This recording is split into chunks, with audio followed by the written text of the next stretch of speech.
God. Hey, what's going on? What's up, A-Rod? Anastasia? What's up, Bug Dude? Hold on, let me see if I can pull my channel.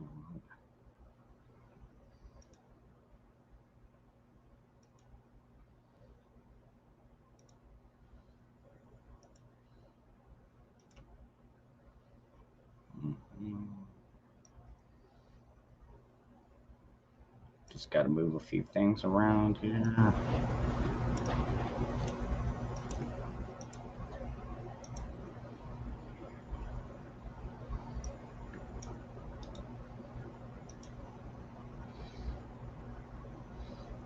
Not sure how many people we'll have on tonight.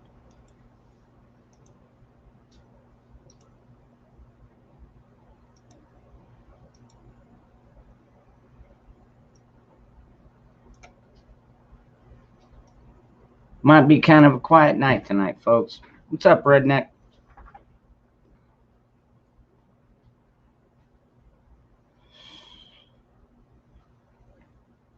Oh, man. I know Jeremy's on vacation, but I don't know. He didn't answer his phone when I tried calling earlier, so I have no clue what that boy's up to.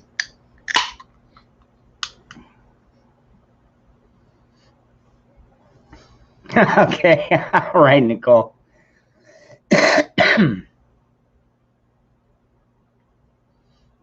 Yeah, that was really fucking bullshit what they did last night. That's, I know people have been warning me about it. It's the first time they tried that shit on my channel.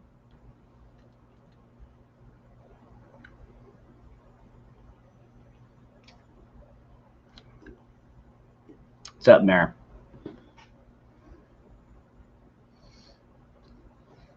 It's all right. I got it taken down before they could take me down. I bet it did, Nicole. I bet it did. That'd be like somebody using my name to come up there and pull some shit like that. Oh, Mayor, just some trolls out there doing what they do.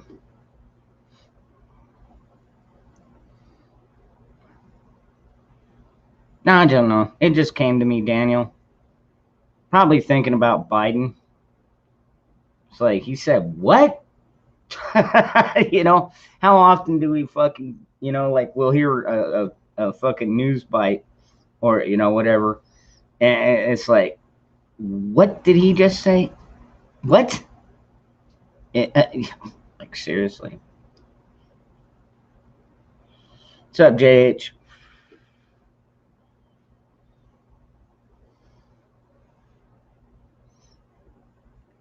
So it looks like Kentucky Ballistics is back at it. He might not be 100% yet, but he's back out there.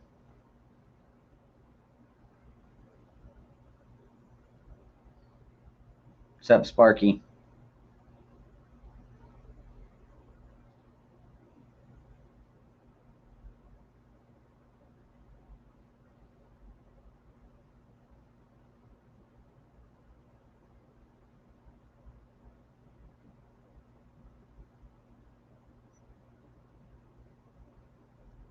What's up, Shane? Just letting a few people get in here.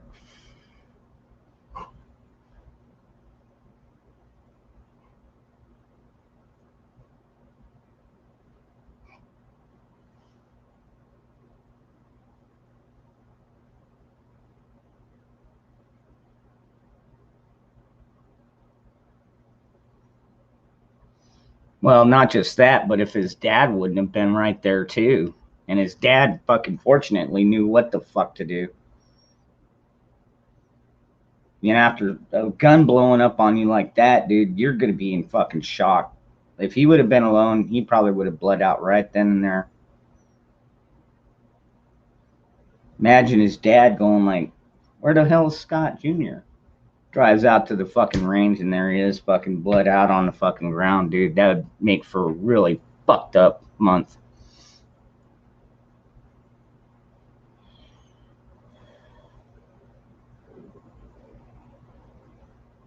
What's up, Tally?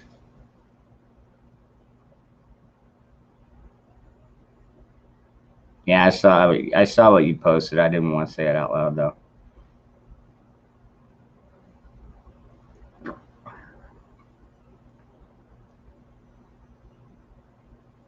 Hey, what's up, JP?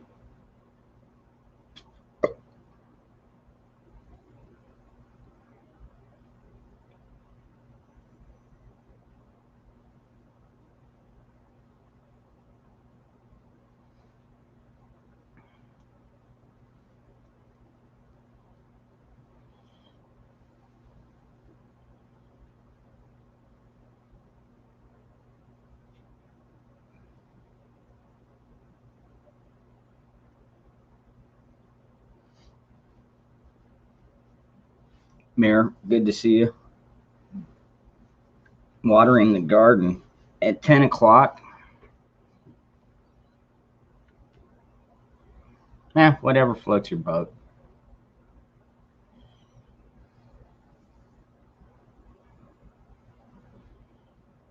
Hey, Bella.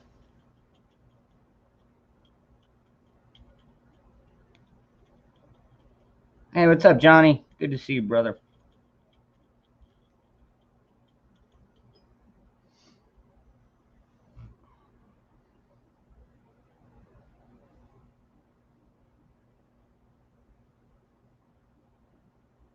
Good night. What's up, Q lady?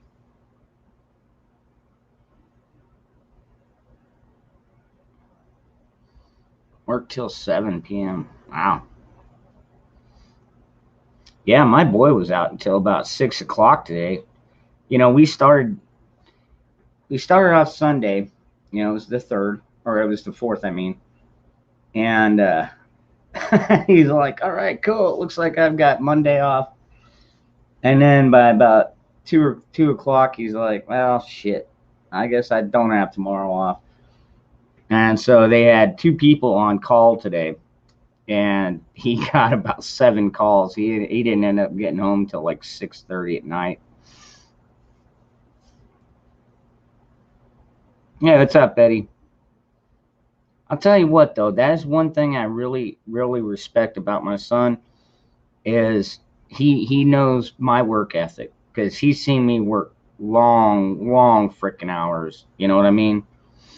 10, 12, 14 even, you know. So you leave before the sun comes up, and then you don't get home until after the sun's gone down.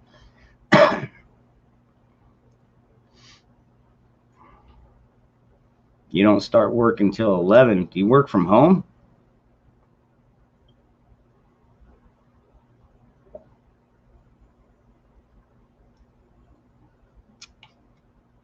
I don't know. Make hay while the sun shines. I don't know. I don't grow hay. I know there are people down here that grow hay, but no, I don't grow hay. I don't have anything to feed it to.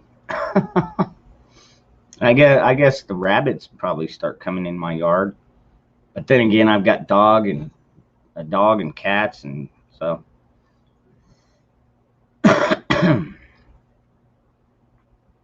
Oh, senior living center. Okay. What's up, Eric? Well, I tell you what, somebody has to do it, Nicole. You know, especially like hospice and stuff like that. That's got to be a rough one. I mean, any nursing home really has to be a rough job because, you know, not all of these old people are just, you know, Alzheimer's and, you know, just can't, can't think for themselves, got to be spoon fed. They're not all like that, dude. Some of them are spry as fuck. And you end up making friends with them, and then you end up losing them. You know, it's one hell of a job to get you used to death.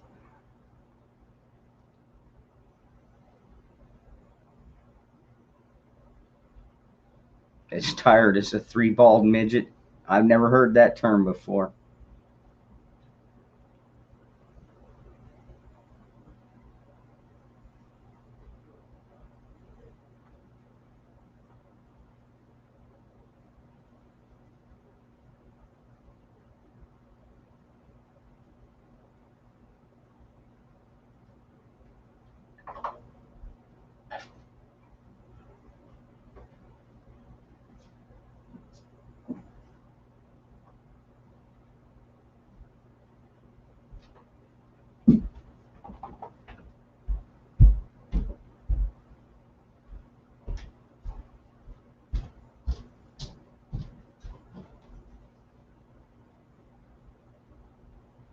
No, Bushido, it does not taste delicious.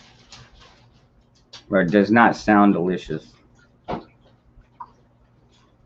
First of all, it'd be too dried out.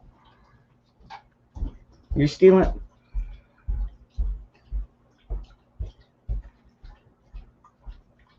All right. Fucking typical kid, you know. I got a fucking nice cold bottle of water in there for when I go to bed. My son just comes in here and takes it, doesn't even replace it with another bottle. Just like, fuck it. Oh, did you? Okay.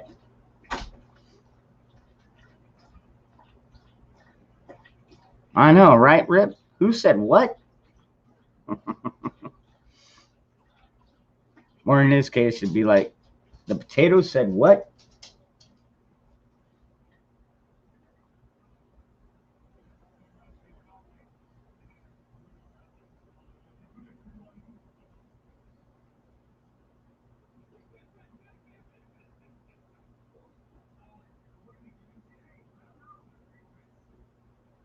Who got room rated?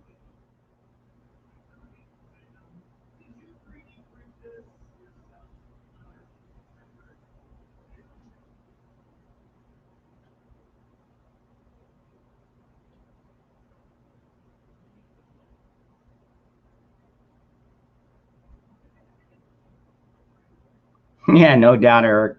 Yeah. Oh, what the hell?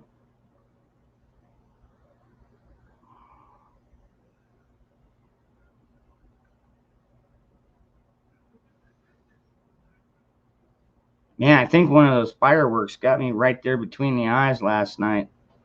Man, they were popping a long ways, dude. And I was sitting about 15, 20 feet back from it. But they were just going off. If you watch that backyard fireworks show I was doing, yeah, some of those were pretty big.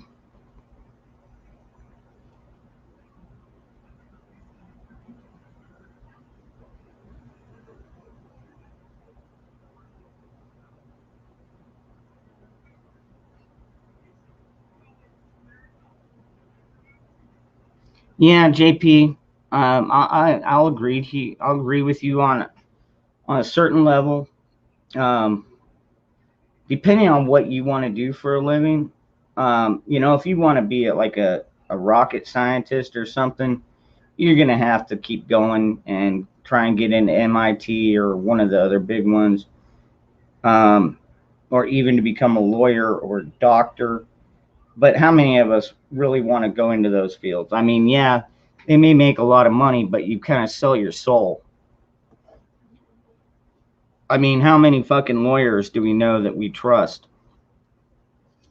I can't think of a single one personally. Not a single lawyer that I trust.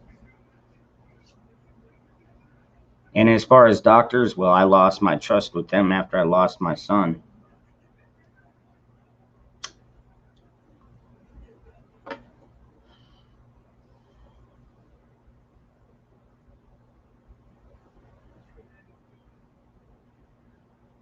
Oh yeah, Daniel. Oh, you're talking about, yeah. Those were uh, those were the mortars that our neighborhood would set off, and one of them happened to be in the street just backyard from us, and so they would shoot them up over our yards.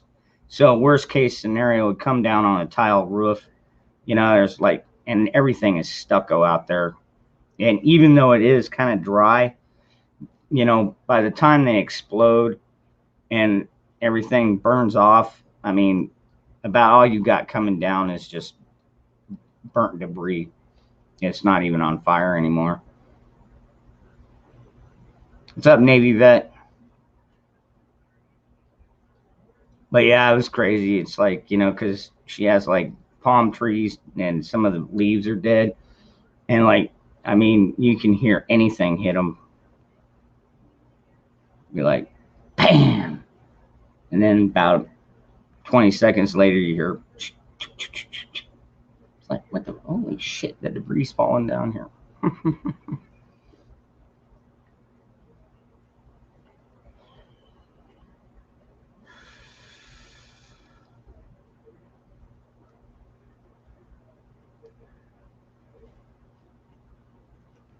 No, not really flammable. I mean, it would have to get wet.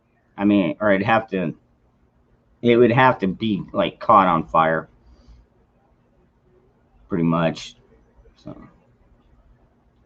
which I was kind of worried about because if you watch the backyard one, if you look over in the corner, you'll see that one palm tree that's got like a bunch of dead leaves hanging down towards the ground.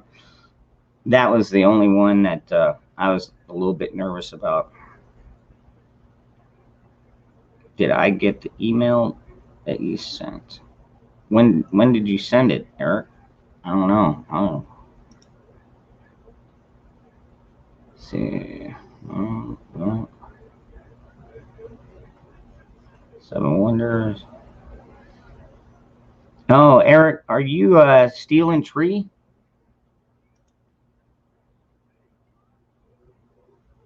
I can't remember if you're stealing tree or if that's somebody else.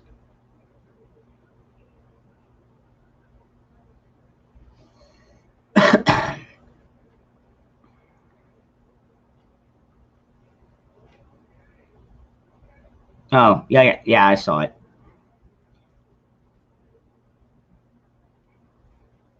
Nice looking plants.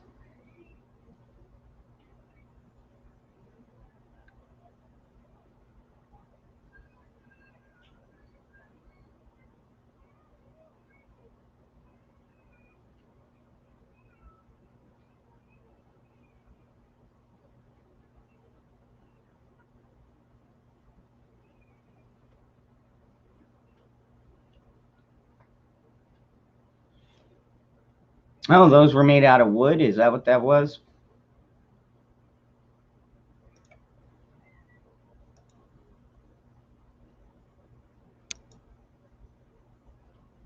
No. What is that? Deep fried? It looks like deep fried fucking weed. Yeah, I'm guessing that's what you were going for. Deep fried weed, battered. Got to have that beer batter on your leaves.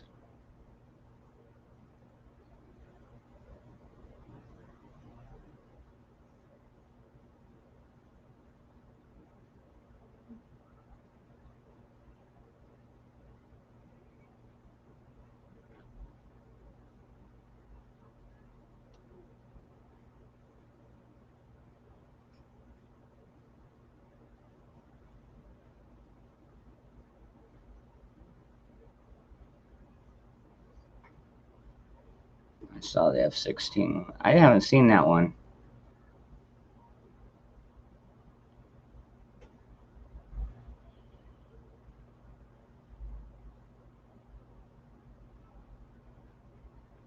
Yeah, Daniel.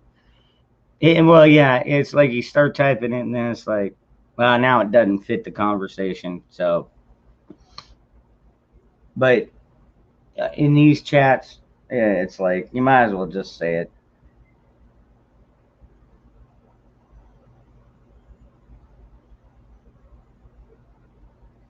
Yeah, they're gonna deep fry it.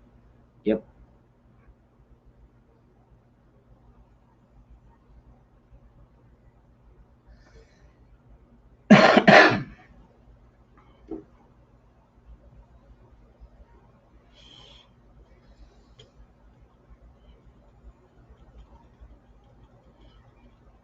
Virginia should be home by now. I know she texted me earlier, said she'd left. She's probably tired. It's a long ass fucking drive. Let's see, when did she text me?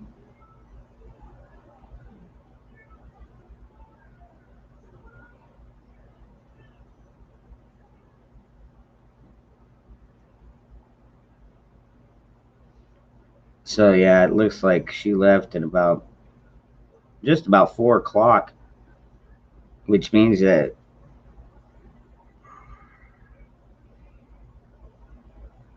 no, she might still be on the road.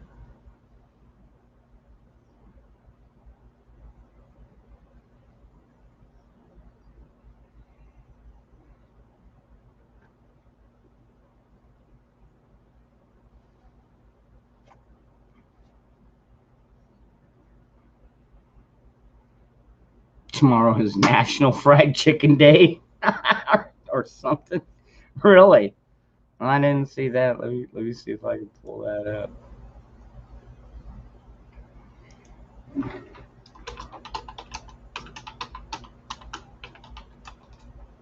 Let's see how many people lost fingers this 4th of July.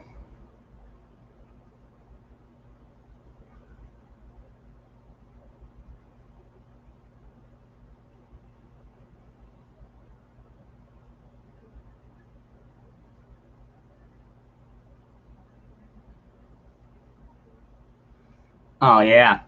Fucking CNN. Maricopa County supervisor on rejecting calls from Trump allies, whatever needs to be done. You know what? These Maricopa County supervisors are freaking gone. They're done. They are ixnayed as far as I'm concerned, and I know I'm not alone.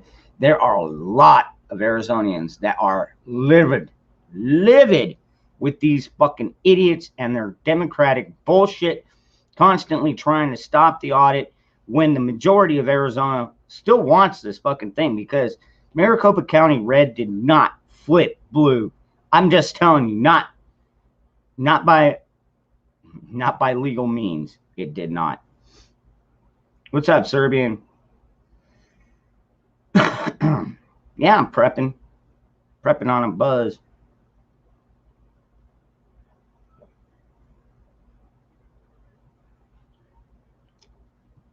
Dude, I have a feeling that come 2022 election, we're going to see a huge change in the Senate. That is only if we can get all these states to get rid of the mail-in voting. That has to go. It has to be done with you got to have your ID. You got to have ID. You got to be a citizen, and you've got to have legal ID, legal status in this nation to vote. And you have to be at least 18, I would say 21, but I don't know. It's stupid. You know, you can't own a gun till you're 21. You can't buy alcohol till you're 21. But you can't. You can vote when you're 18. Like seriously, everything's all discombobulated.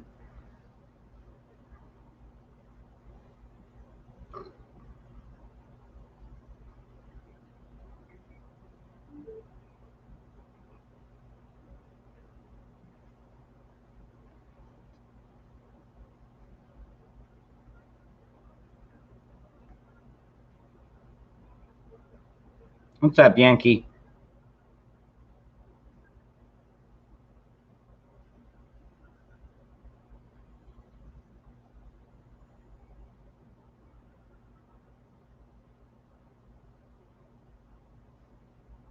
Yeah, all right. Bushido, I know you're just trying to get me pissed off.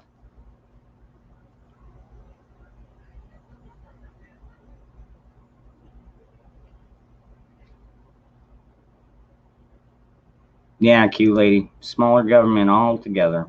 That's all. That's what we need.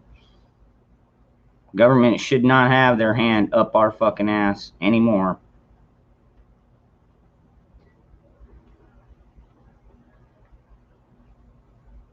Redneck, you're a little bit behind, dude. No, she's been at Hawks for like the last 2 days. She left today. I don't know what you're talking about.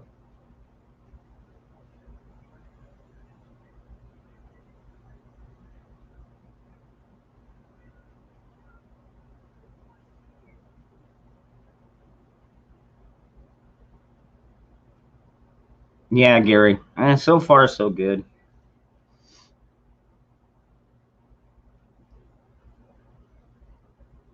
It is funny how nobody wants to come on my panel now because of that crap, though. I don't say I blame them. I don't.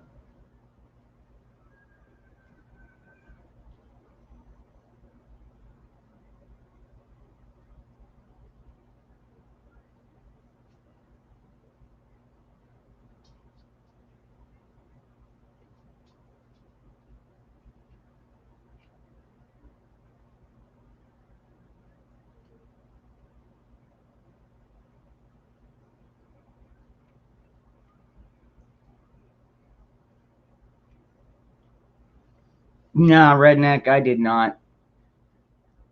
Not saying I didn't. I didn't pull it out, inspect it, make sure it's loaded, functioning properly. Um, but like right now, dude, it's kind of crazy. Okay, so we had multiple wildfires burning down where I normally go shooting. So, needless to say, you can't have campfires, you can't go shooting. In fact, they don't even like people camping out there because a camp usually means you're going to have a fire. So they pretty much limited all that. Well, what happened is we got some pretty good rain over there during the fourth, and once that started to flood, it turned into a flash flood, and all it was doing is just taking all the debris from the fire and stuff and just pushing it down the road or pushing it down the waterway. Yeah, it's kind of crazy. I think I might still have the video up. Hold on, let me see. I'll show you. I'll show you the video. It's only like 2 minutes, and I should be able to play this for fair use.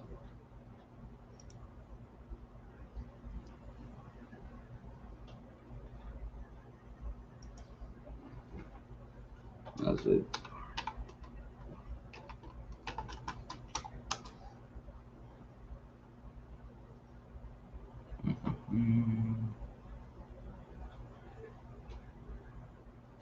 Here we go. All right, let me go ahead and share this. Yeah, so this is what's happening. Shit, 120 miles from my house.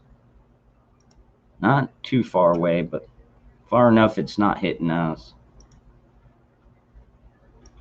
A new path of destruction as rain with nowhere to go comes rushing down the burn scars in eastern Arizona. This video shot by Gila County showing all the debris and water flowing over those burn scars. That's a flash flood, folks. Areas around Globe east of Phoenix. The video showing us exactly what it means when we say flash flood, and we're learning more than a dozen homes have been affected. Our Nicole Grigg with a first-hand account tonight.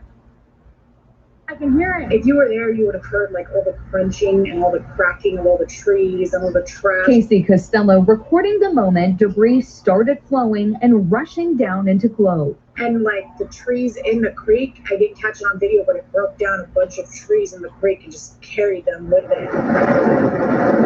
Rain on the 4th of July leading to a flash flood along the Telegraph Fire's burn scars.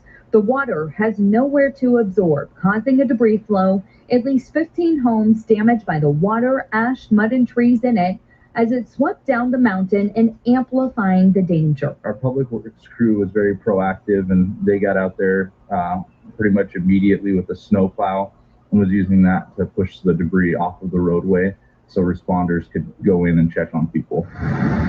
State Representative David Cook, who lives near the bottom of some of the burn scars, sharing these photos of how high the watermarks are, and now his cattle displaced first from the fire and now the mud. We have displaced cattle, as does everybody at this time, because the fences are burnt up, and then of course with all the flooding, all the water gaps are taken out. Cook says he's drafting a letter to the Secretary of Agriculture in Washington, D.C., asking what resources are there for people in his district. I wanted to go out to the Forest Service and the other agencies that are involved saying, okay. Anyways, there you go. There's a look at what a flash flood looks like. And as you could tell, it's not something you want to just try and drive through.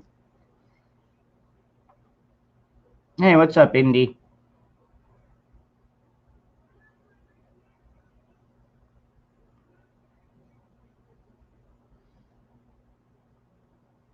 Yeah, Daniel. Actually, dude, like, what? They're not the half track, but you know, some of the old military vehicles, they're like the 2-ton, 3-ton flatbeds. They've got, you know, the freaking 8 wheels in back, and then the 2 tracks up front. And I mean, like I said, they weigh like 2 and 3 tons, 4 tons. I mean, big, heavy duty ones. And I've seen washes take them. Yeah, not good.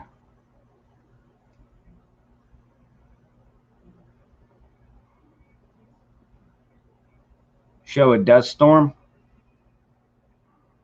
Deuce and a half. Yes, thank you, Yankee. That's what I'm talking about. Big old flatbed, man. I mean, you could fit like 6 or 8 people in the cab, and then God knows what else on the flatbed.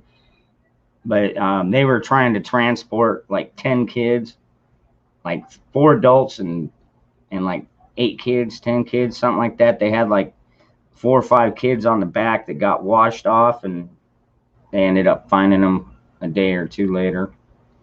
Yeah, it was pretty sad.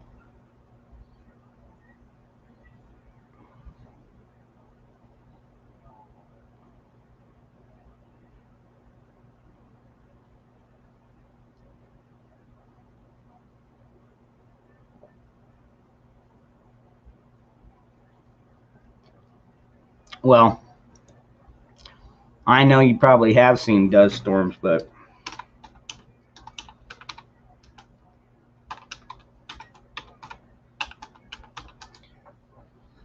let's see. Okay, this was 2 years ago. Wow. That was 7. There's all right. There's 10 months ago.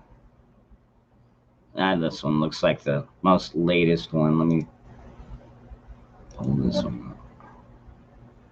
Okay, this is an Arizona dust storm, and if you have been in Iraq or anywhere in the Middle East, you probably recognize it. This is about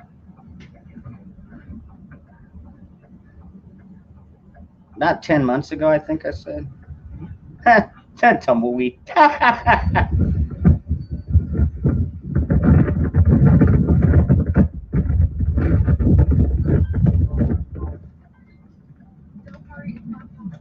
Oh, cool. Virginia made it home.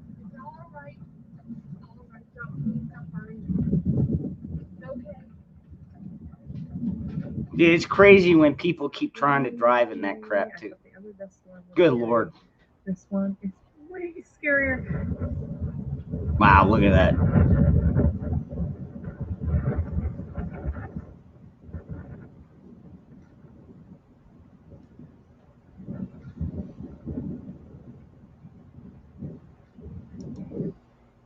Anyways, yeah. So, yeah, it's a haboob. I think they call them the same thing in the Middle East, too. Anybody that's been over there, if you want to correct me. But I believe, yeah, pretty much any dust storm.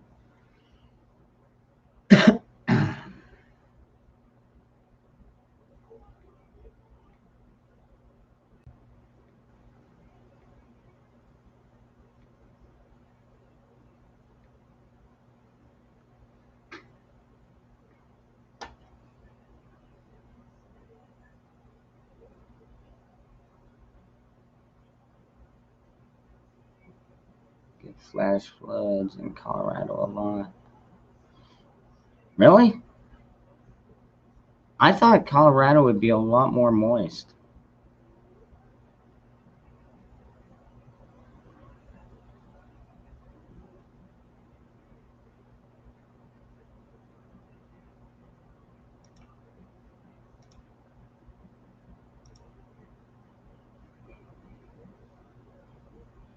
Once drove through 100 miles of fog. Yeah, I hate fog. Dude, fog's one of those ones. It's like you thought sand was bad. I've never been in a blizzard either, though. So I guess maybe fog is better than a blizzard.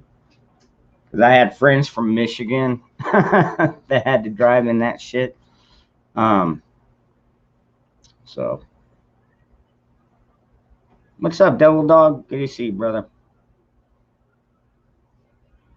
Yeah, Daniel. Yeah, it's crazy, dude. We get crazy weather out here in the desert.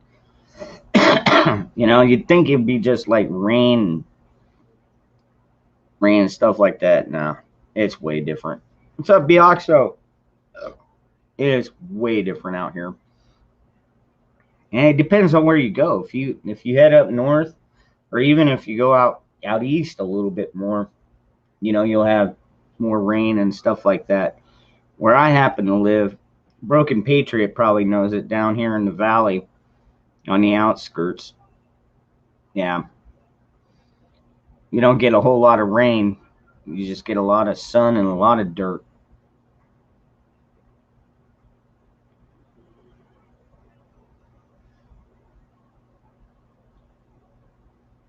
Oh, wow. That's crazy. You got one of those manual or fucking automatic braking systems.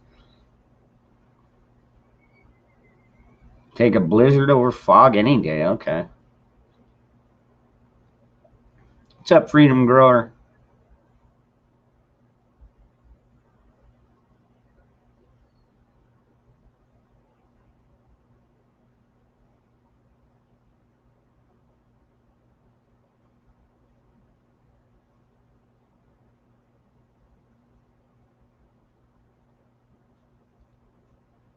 Blizzards and avalanches? Screw that.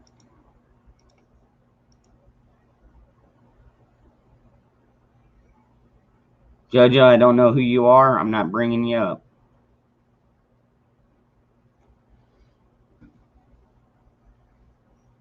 My Toyota has a ton of... Oh.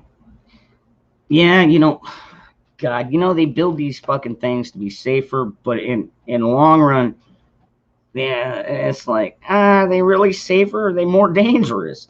I mean, if it's just gonna automatically slam on your brakes for you, dude, that could be the worst thing. You might go flying out of the fucking windshield, Yeah,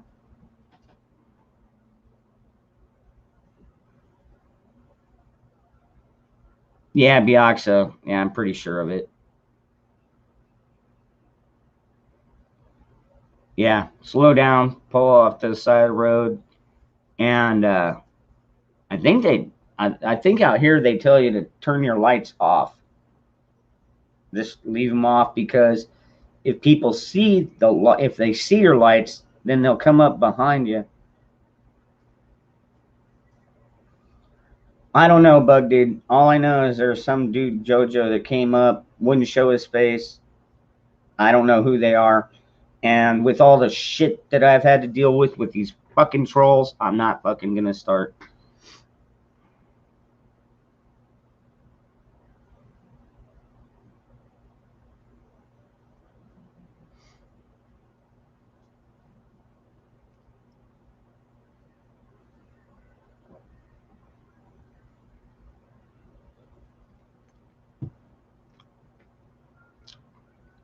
Her first White Claw.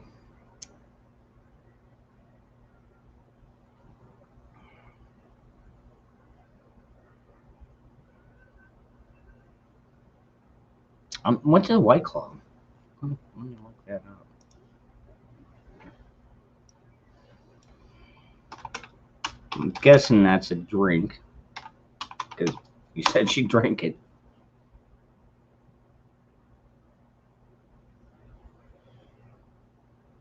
Oh, hard seltzer. Okay. 5% alcohol? Oh, okay. I see what you're talking about. Hard seltzer iced tea. Hard seltzer iced... I don't know. This.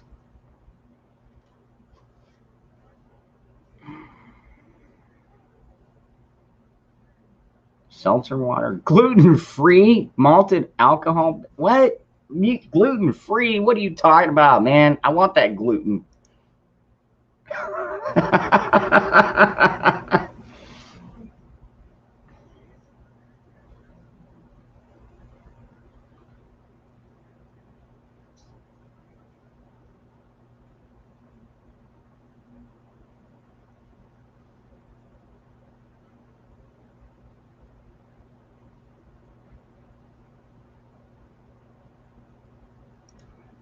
Yeah, I could see that, Bushido. Yeah, I could see it possibly working as a mixer, but...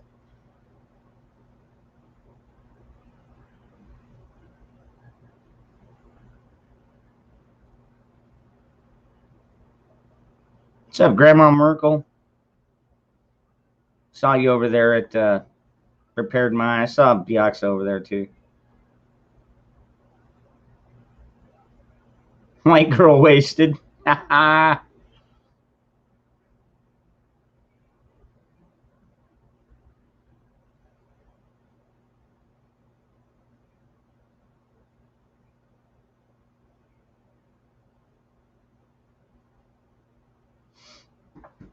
Back in the 90s.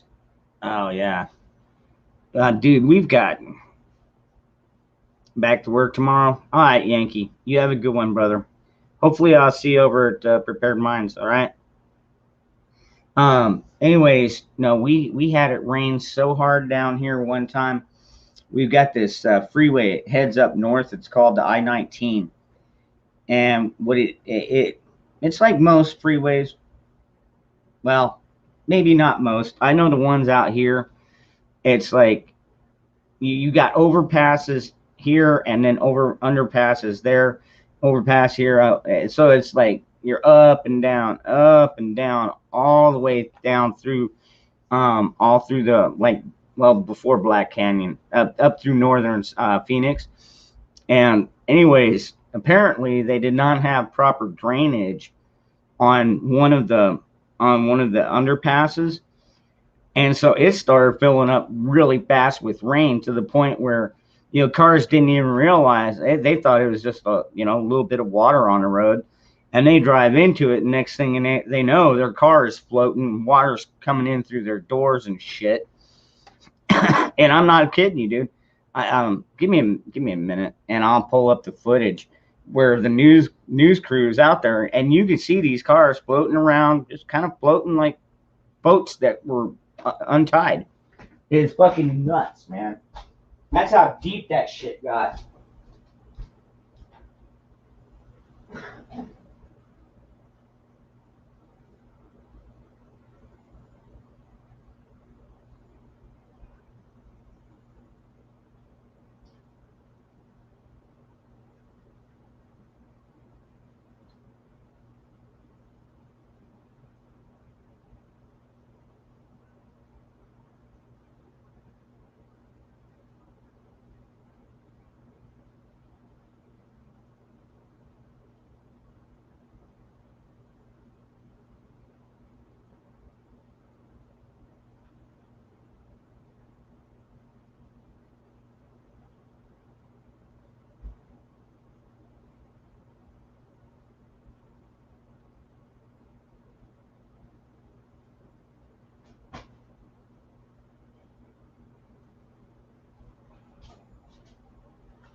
All right.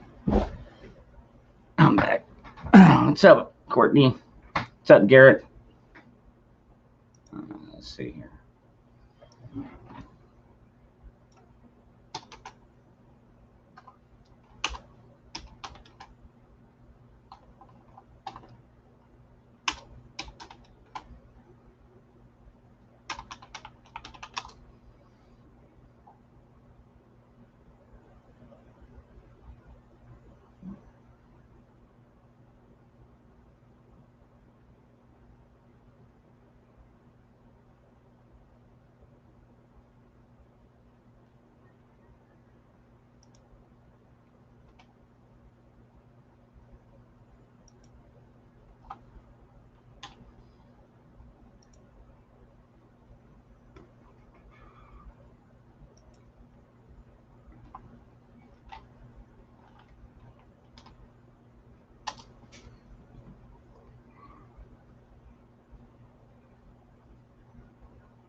Here.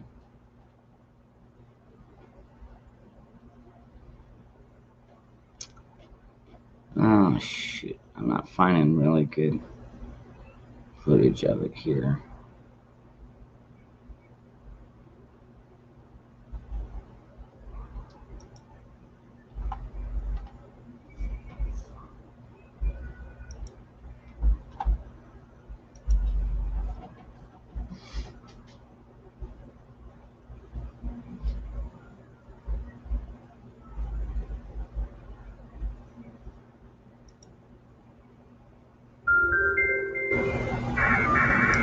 Here we go. Okay. Hey, what's up, Bioxo? What's going on? All right, I found the clip I was looking for here. Let me pull it up. It's only a few seconds. Look at this, though. See these cars, man?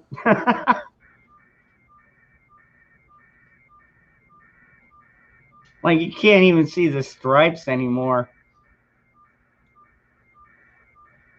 And, dude, there was a whole bunch of these fucking underpasses. See what I'm talking about? You got an underpass there. And then you got, it comes up and you got an overpass. Like I said, it's like up and down, up and down. It's almost like a roller coaster, the way that our highways are down here. Silly. People are dumb. Yeah, that is stupid. I mean, you know, you see water, a lot of people think speed up. Other people think slow down. Me, I'm like, how deep is that water? Maybe I'll stop and pull off to the side. Dumb driving, JoJo. That's how they ended up there. Dumb drivers. You know, it's like, it's just a little bit of water. Poosh! Next thing you know, you're in a pool. Hello, everybody. Just figured I'd say hi.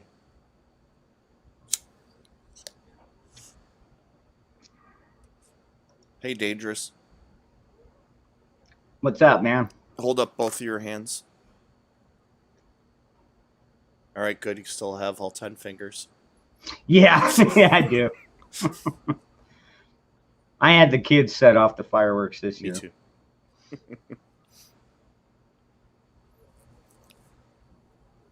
No, go ahead. You guys can post links. I mean, I don't mind. YouTube might, but I don't mind. I mind. No, I don't. Have they put out that fire in the middle of the... Oh, Garrett. I think I know which one you're talking about. Yeah, the fire that... what is that? Near... what the fuck was that? Which fire? There's fires everywhere. In the middle of the ocean? Oh, that one. Yeah, there's not too many of those going on. I don't know. I like how they're combating it with the fire boats. Let's spray water, like, you know, nowhere near the fire that's coming out of the water. Here we go. All right, yeah. How the fuck? That doesn't make any sense. Dude, I don't know if it's out yet or not.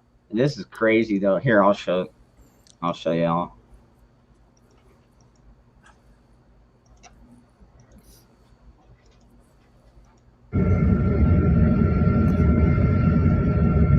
Yeah, what's the point of those two boats? Damn. How the fuck does that happen? That is poor human craftsmanship. Yeah, but how does fire start underwater unless it's magnesium or sulfur? I don't know. Even oil doesn't start on fire underwater. Maybe it's lava, dude. Maybe they fucking tapped into a volcano or something. Oh, that'd be a fucking trip, wouldn't it? I mean, it is Mexico. Hey, you never know with them. If you like this video, check out these other videos. Yeah, no, shut up. All right, JoJo, try this. I see you got a blue wrench here, so. Sorry, I didn't recognize you earlier. Normally, I make people show their face, but I know a lot of people have a face for radio, so. Yeah, but, I mean, if Hello, it's someone who's never... one. Can you guys hear me? Yes. Yep, I got audio. I mean, considering that the last couple... I heard you got burned again last night. Yeah. They came on, tried to get me shut down. Yeah. Did some stupid shit. And considering the history, if you can't show who you are, especially if you're new to the panel. How you doing, guys? How's everyone on the panel? And hello to everyone on the side chat. Hello. The one I wanted to share with you guys was yesterday an experience. Me and the wife were invited to a July 4th party, and she doesn't drink much, and I love my beer. And she had a glass of wine, and I told her instead of taking the freeway, let's take the side street because it's from West LA to Studio City. You know, it's easy. There's no traffic. And I said, because the PD and the highway patrol is going to be all over the place. Last thing we need is to get pulled over. Once they smell something on you, we're going to go through the whole drag. And we never saw one black and white on the road, but we saw a lot of animal control trucks. And I'm like, why animal control? She had to explain to me that on July 4th, when all these firecrackers and stuff are going off, the dogs run and they end up in the streets because they panic. And that's what they do is they, retrieve the dogs, and hopefully they got chips and put them back in the, that's what I want to share with you guys. Yeah, and my dog is not a fan of loud noises either. Fortunately, he is fenced off, and also where I live, they already came out and said that no fireworks were allowed, even though some people were still setting them off. They were not setting them off like we were setting them off up where I was hanging out at. You know what I mean? I left my animals at home, and we went somewhere else to set off all our. Wait a minute. I think you told me you were in California. If I believe last conversation we had. Arizona. Oh, the good life. Okay. Did you see that they did a raid on a house that had all kinds of fireworks, and the LAPD truck blew up in the middle of a residential street? Yes, and they blew up the fucking block. Yes, I saw all that. 17 people hurt. 10 of them, or 11 of them were cops. Oh my God. 10 cops, 1 ATF agent, and yes, well, yeah. So I mean, it was technically 11, but one was an ATF agent. Yeah, so they don't even count as human. It's unfortunate because the residents are the ones that got hurt more than anything. Dude, all the broken glass and all the damage, I saw it. Yeah, dude, like 6 cars got destroyed. The one got thrown across the fucking street. I saw the cars. It was like a war zone. Yeah, but you know what? Fucking LA's gonna have to dish it out now. They're gonna have to fucking dig into their resources, pay off all these people. Man, they've been trying to cover that up. They screwed up, then they're trying to cover it up and put all the blame on the fucking guy. Yeah, I know. I saw that too. And then they're like, well, he had his 10-year-old younger brother there, so they're gonna get him for child endangerment. It's like, dude. It's not his fault that all that shit went off. It's your fucking cop's fault that all that shit went off. It was a planned explosion, but it wasn't planned. It didn't go according to plan.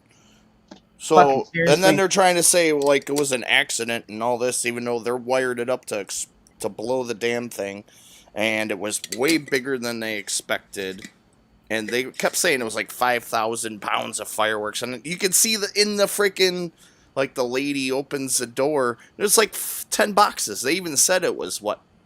Yeah, 40. Okay, so apparently the rig they were using was set up for 15 pounds of explosives. Yeah, and they were doing like 10 pounds or 5 pounds, 7 pounds. Something they were doing under that limit. So either she fucked up when she put it in there, or when she wired it. Whatever, the fucking female fucking bomb tech fucked it up, I'm guessing. But they shouldn't have detonated it in the middle of a residence. They should have taken it somewhere else first. Tell me about it. Take it down to the beach and let the fucking people watch the fireworks go off. Well, according to LA News, quote unquote, that they were trying to transport it to a safe area, and something ignited in the transportation mode and it blew up. Yeah, that's what they're trying to say. That's not what happened. No, because it happened. No, because you know what? As far as I know, there was nobody in the cab of that vehicle. Dude, if you looked at that vehicle after it was detonated, if anybody would have been on or near that thing, close by, like in the cab, they'd be dead. I would have left everything in the house and blew up the house and make sure I clear all the area, you know, all the residents around the surrounding 2 blocks. Or here's a better idea. Why don't you legalize fireworks? Why don't you legalize guns, ammo, fucking 30-round magazines? They're fucking morons over there. You know what? I wish it would have set off the goddamn fucking fault line. Did you notice? Did you notice the footage of like them loading all the couple boxes in there and the lady officer wiring the whole thing? All that footage is gone. Now they just show it blow up and like that's it. They don't show all the shit before that was on live TV. Because they had like the whole area crime scene taped off. They're like, oh, we were getting ready to transport it. No, you had the whole area blocked off. Exactly. And then they showed all the pallets. They showed all the pallets of fireworks behind it. You know, it's like, well, I guess we're not going to do that one again. What did they do with the rest of them? Okay. Well, they probably went out and tried to resell them. They got to make some money back from their fucking stupidity.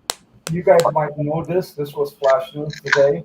That there's one state in the United States that requires anyone that owns a firearm has to get a insurance for it, like in case you hurt someone. You have to get a liability insurance. New York State is pushing that.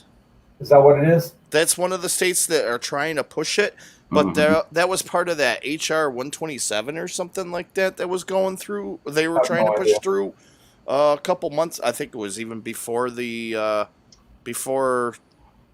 think that was in like December, January, or some shit they were talking about. Well, it was last year at least. They were trying to push that one through, and that got squashed. And that had the insurance. And I know New York, Cuomo was trying to push something and trying to label it like the Safe Act 2. That's even worse. That has all that shit in it. So let me ask you this question: do you have to buy insurance per every gun you own? I own 19 of them.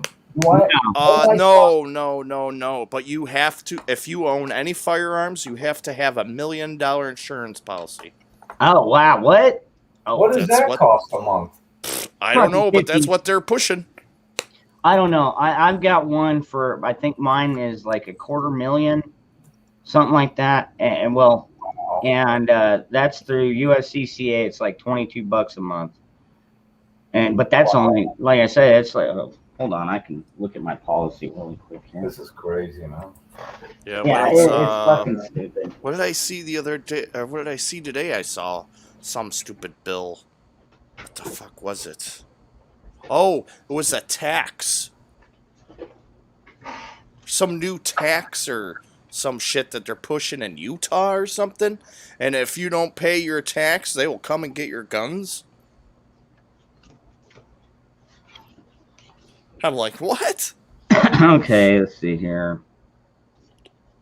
Some kind of licensing fee or tax that they were putting on? No, that doesn't go into detail there. I think it was today I saw it. Yeah, I got like I think it's the gold plan. And like I said, it's like $22 a month, but they cover you like $275,000. Now, granted, you know, that's if you go through the criminal court. If you go through the criminal court system, like they'll do the grand jury. If you're in a shooting involved situation, somebody's dead or seriously injured, then you're going to have to go through like a grand jury process, which they'll decide whether to try you or not, depending on all the evidence that comes forward. Maybe you're cleared completely in the criminal aspect, like Derek Chauvin. Technically, he was cleared criminally. Civilly, not so much. But that was not even a fair case. That Derek Chauvin thing, you got to throw that one on. That's like a mulligan because of just the state of the fucking, just how the state is. The state of the state? Yeah, there's no way he'd get a fair rap. So anyways, but if you have a clean shoot and you found not criminally viable or criminally charged, you could still have the family come after you and they'll help you out with the court costs and the lawyer fees and all that shit. And but normally if you're cleared criminally, the civilly they're not going to get jack shit out of you either.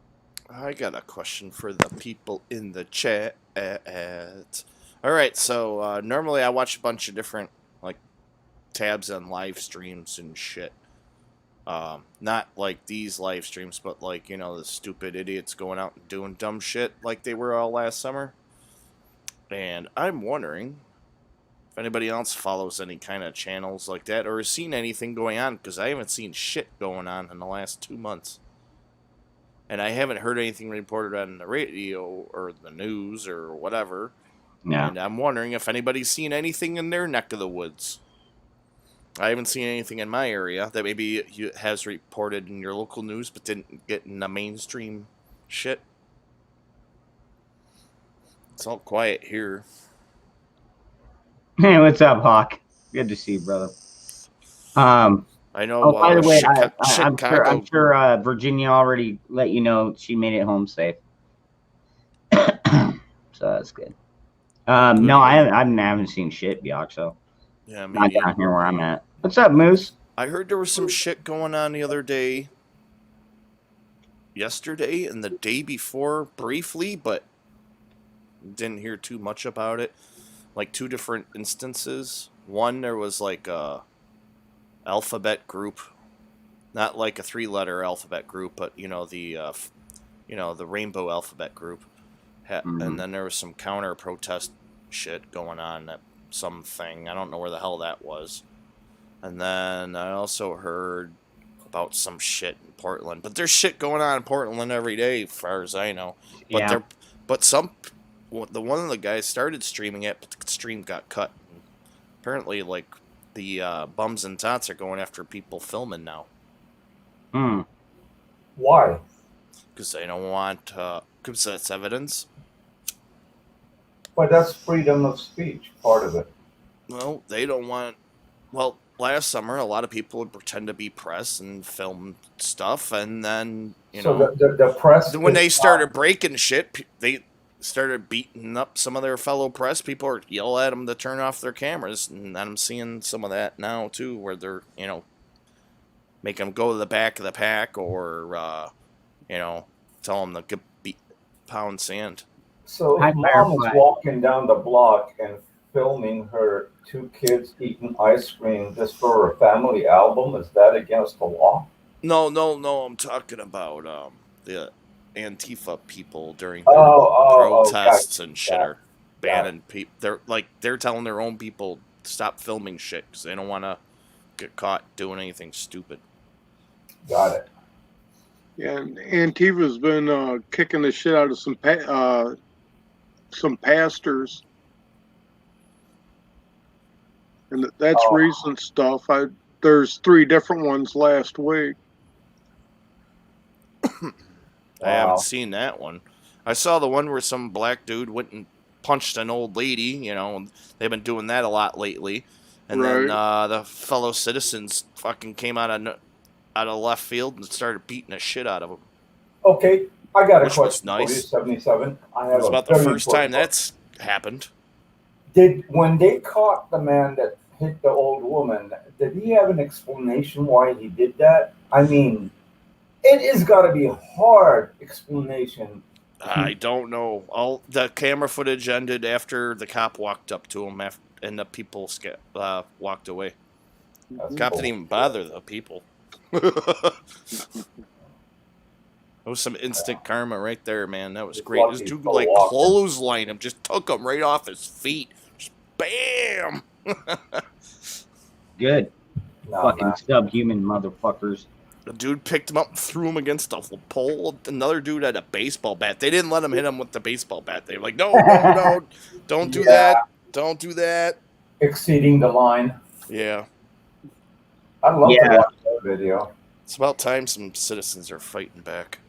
Oh, yeah. Yeah, I don't mind if we go fucking death wish on them. We had a problem here in LA 3 months ago. I don't know if you guys saw it on the news. So a couple of guys, I'm not going to name what race they are, but pick one, walked into a Beverly Hills restaurant and stole a $1 million watch off of a guy. Now, number one, why would you wear a $1 million watch, right? And number two, you know they've been following the guy. He's some big jeweler elite, and they stole it, and nobody did anything other than one guy that was what do you call it, licensed to carry, and he went after the fact. He didn't get off his table after the fact and aim at the car that was fleeing and didn't even shoot. Ay.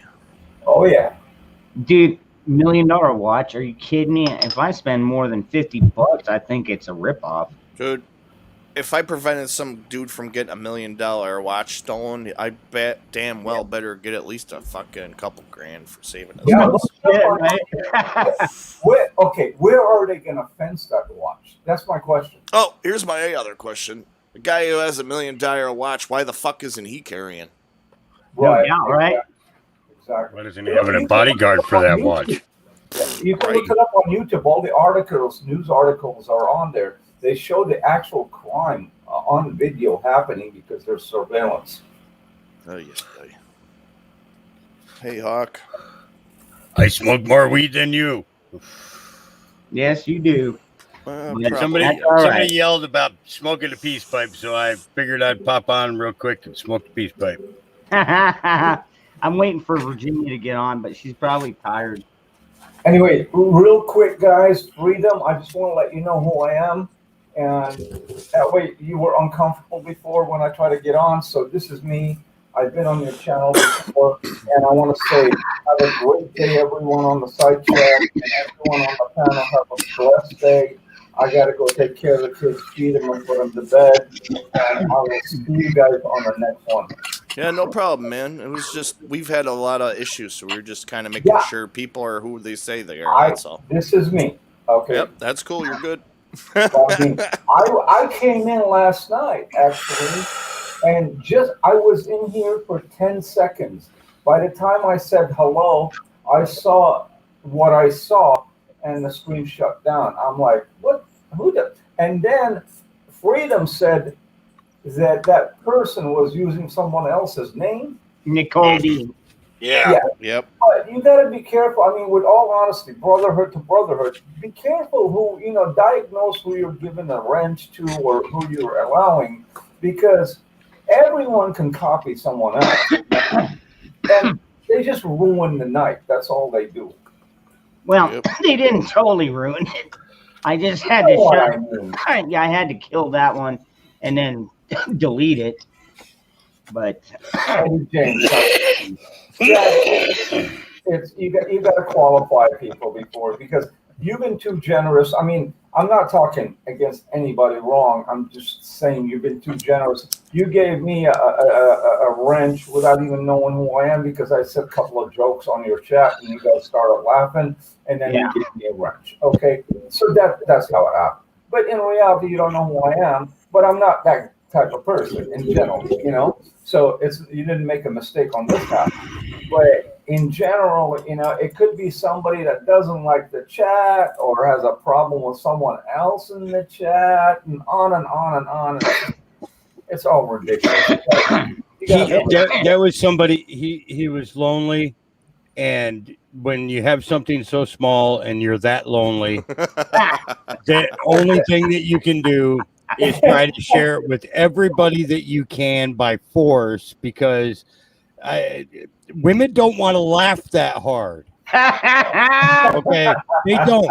Women do not want to laugh that hard, and it was, I look at myself and I say, I'm kind of a tragic comedy, but that was like absolutely fabulous comedy, or are you being served kind of comedy, real dry, lame humor. There was no uplifting. He wasn't even happy. He wasn't even happy about being here. Wasn't even happy. Right.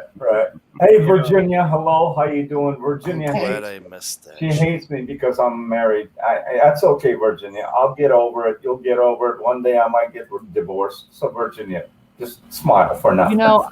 I don't hate anybody, Jojo, especially you. I know, but you have hate love for me. I love it, though. I love it.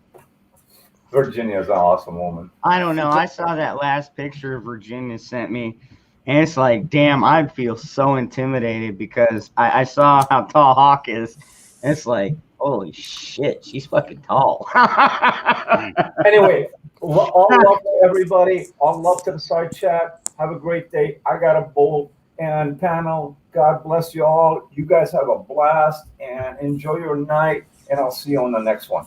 All right, JoJo. You have a good night. Okay, too, see you soon. Bye. That was a good picture. Do you always walk around in sandals, Hawk? During the summer, as soon as the rain stops, sandals go on. Normally, I'm in shorts, but this year I've had to be really careful.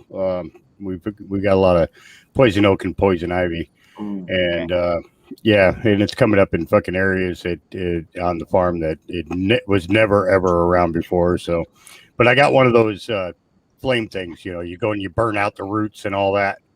I'm gonna take care of that here probably in the next week. Are always good. Yeah, but they're illegal in Oregon. I tried. Damn. Trust me, I tried. It was funny. She saw the fastest fire starter ever last night. But they have those asphalt heaters, and for like tar roofs, they're that hooked to a propane tank, right? Yeah, it's not technically a flamethrower. Yeah, that's what it is. It's about yay long. It's about the length of a rifle. You know, you know, you can screw on the butane. You can either screw on a butane thing or it's got a hose attachment that you can hook it up to a propane can. And that's all you can do. You just got to try and burn out all the roots and everything. So if you don't get rid of them this year, then they'll be back and they'll be back tenfold next year. You know, so you can get them as backpacks. Yeah. It's you can fit a 2.5 pound tank on each side of the pack. Dude, I need one of those for snow removal. There we go. There's the picture. Yeah, on my big old belly. Look like I'm pregnant in that picture.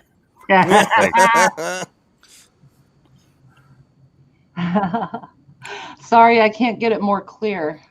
That's all right. I apologize. Oh, neat. That's all right. We don't want to give up too much digital info anyway. Yeah, it's good that it's blurry.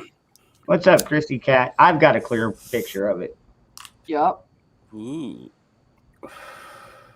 Look at you. She send you some plant pictures too? Yeah, that's like, of course. You can show those. I'm her husband, right? All right, let's see if I've got them. The only thing I do is I tell people don't be showing people what's in my greenhouse. Yeah, I didn't take any pictures of that. That was impressive, though, wasn't it? These are the puppies that outdoor plant, and this is outside, and that's another angle of a row outside. Yep. Definitely keeps you busy. And then the beautiful puppies. The white one is right up here. You can hardly see it. How often do you have to go out and flip those, Hawk? The puppies, I try not to flip them at all because no. I'm talking talking about your plants. How often do you have to clip them? Oh, we just cleaned them up on Thursday last week because of the fact of, after that heat, we had that 122 degrees out here for a couple of days in a row, and it really put a lot of stress on the plants. So we figured if we cleaned them up, cleaned out the insides, lollipopped them out, that way when we throw the cages on them next week, it's going to be easy to do it. It's not going to be a difficult thing to do. And at the same time, it gives the what is going to start its fast growth here in about a week and a half here, because plants start the flowering process actually begins in about right around the 18th of the month of July, and you get just about 2 weeks of fast growth, and then right around the beginning of August, your buds start to show. So the idea is you get rid of all that inside stuff, things that would isn't going to get any sunlight anymore, can mold up and be a surprise later on. Get all that stuff off of there, so that way you're just dealing with the tops of the plant, it makes it a lot easier, man. A lot easier. Generally, I leave about just as the budding starts, I'll leave about the 12 inches to 14 inches on the end of the branch that it has vegetation on it. Everything else is gone. And most of the branches are anywhere between 6 to 8 feet long, and the idea of it is I want all the production going out to the ends, making it easy to maintain. I have short people who work for me, and I don't need them trying to haul around big, heavy ass ladders, so it's going to make it a lot easier. Yeah. Indy, don't worry about it. We would be looking each other in the eye. Yeah. Yeah. So she was actually the only the second person that I've ever been around that drank wine that I didn't have to put to bed. Yeah, and I smoked under the table. Yeah, she smoked me under the table the first night. I was like, what the fuck? Yeah, but you're 6 foot trained fucking killer. Yeah, we did I think we smoked like 9 kinds of weed the first night. Because she had to try everything. It was necessary. You're here. You got to try everything. And then she used my salve last night.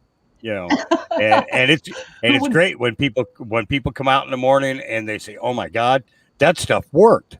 Yep. I send her home with a couple of jars of it. Because hell yeah, it's you use that, and then when you're ready, when you're done, you're done with your harvest and you're ready to make a batch, you call me. I'll give you the damn recipe.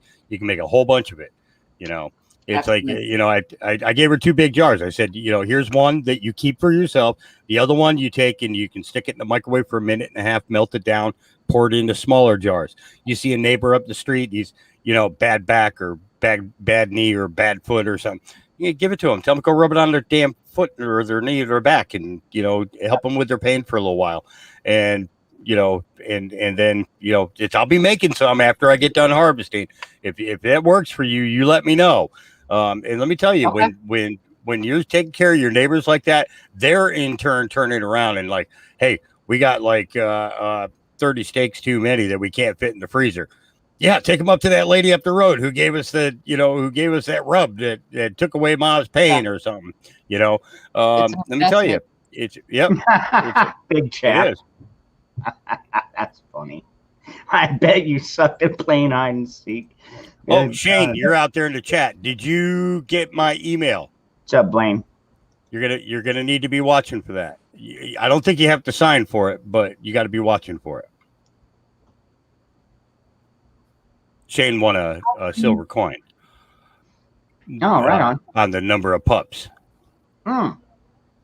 Very cool. Yeah. Hey, Grandma, again. I think I already said. Oh, Black Betty. Yeah, that's a good song. Ba-dam. Yeah, it's probably racist by now, though. And actually, if you want to talk about kind of a racist song, that probably no. No, I'm just kidding. If anybody Deadly holiday weekend in Chicago again. Oh, what a shocker. 86 people shot. Oh, wow. 86? Good. 14 fatalities. Good God, man. Black Lives Matter. Yeah. Hey, man. Gun control. It works really well for the criminals. Yeah. People aren't allowed to own guns at all in that city. So that's funny how 86 people were shot in 2 days. 3 days. Jive Moose, man. I caught that one. That's kind of a personal question there, unspecified V, because the one that was on last night Wasn't no redhead. No, that was not red hair. The collars didn't match the cuffs. Oh God! Yeah, oh man, that was fucked up. Not really something I wanted to see, but it is something to laugh at now, though. Yeah, definitely. I mean, believe me, when we got off, we were laughing because of the fact that it was so small. I mean, it was like, oh my God, I'm even bigger than that. Yeah, I had a moment last night, you know, and I still had my clothes on, you know. Oh, Jesus Christ. Yeah. No, he wasn't here.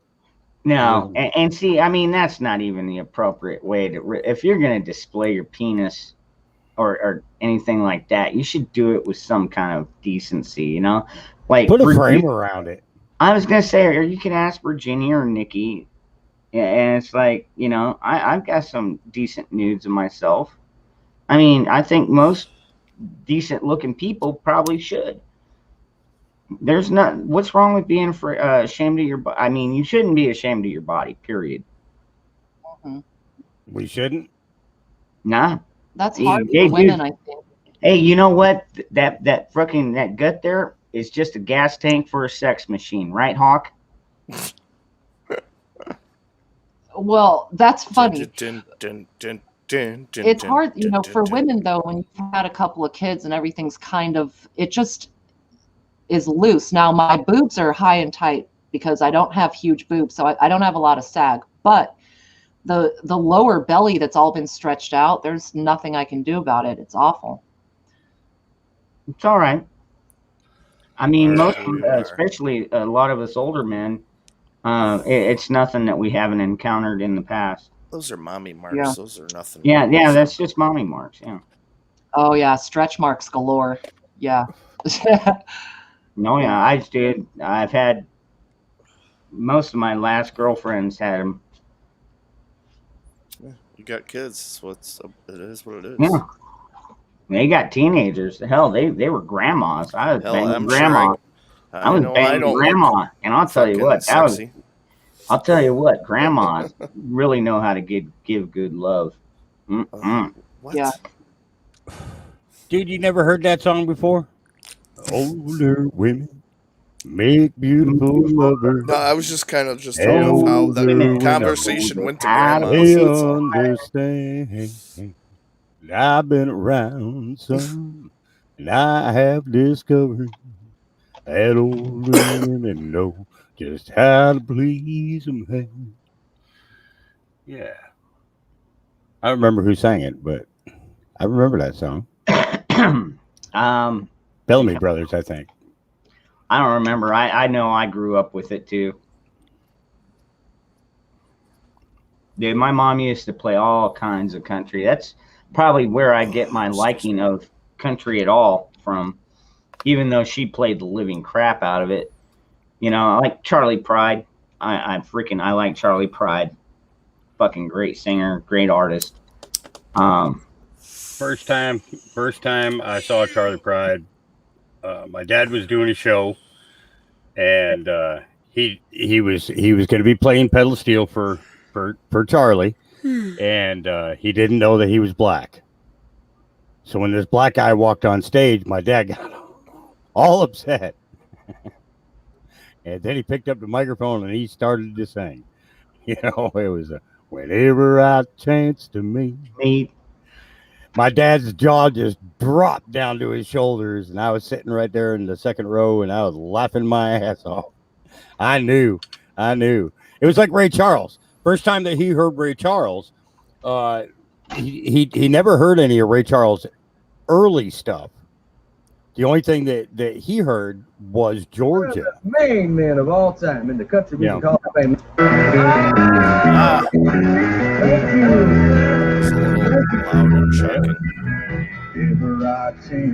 Turn my headphones down a little. Ran down the street.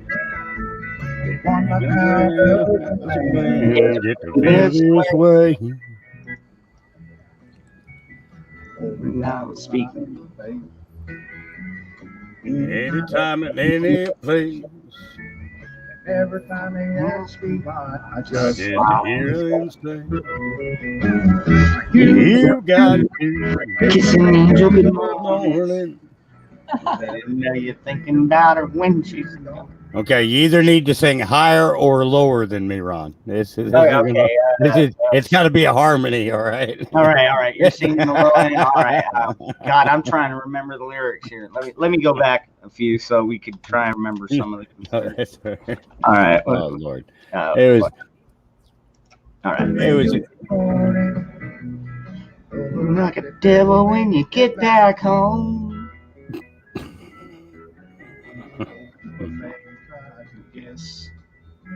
Secret of happiness. It's a simple thing.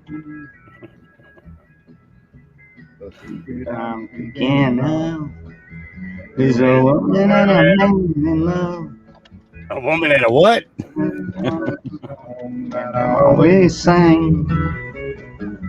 You got to kiss an angel good morning and let them know you're thinking about it. Who's saying, please don't sing.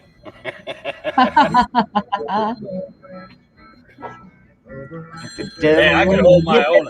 I can hold my own on a song or two. Hang on, my phone's ringing. I don't know who's calling me this late, but yeah, that's a good song though. Hello, are you naked? Not yet. Hello. Hello. Oh, don't tell me there's somebody fucking butt dialing me at fucking 11:30 at night. No way. Man. Hello. Yeah. No. Hey, Dad, I'm drunk. Can you come get me, man? Butt dialed me. Mother, it's unacceptable. Unacceptable behavior. It's a Sunday night. Or no, it's not. It's another night, but it doesn't matter. Big chap. That's a good one. Yeah.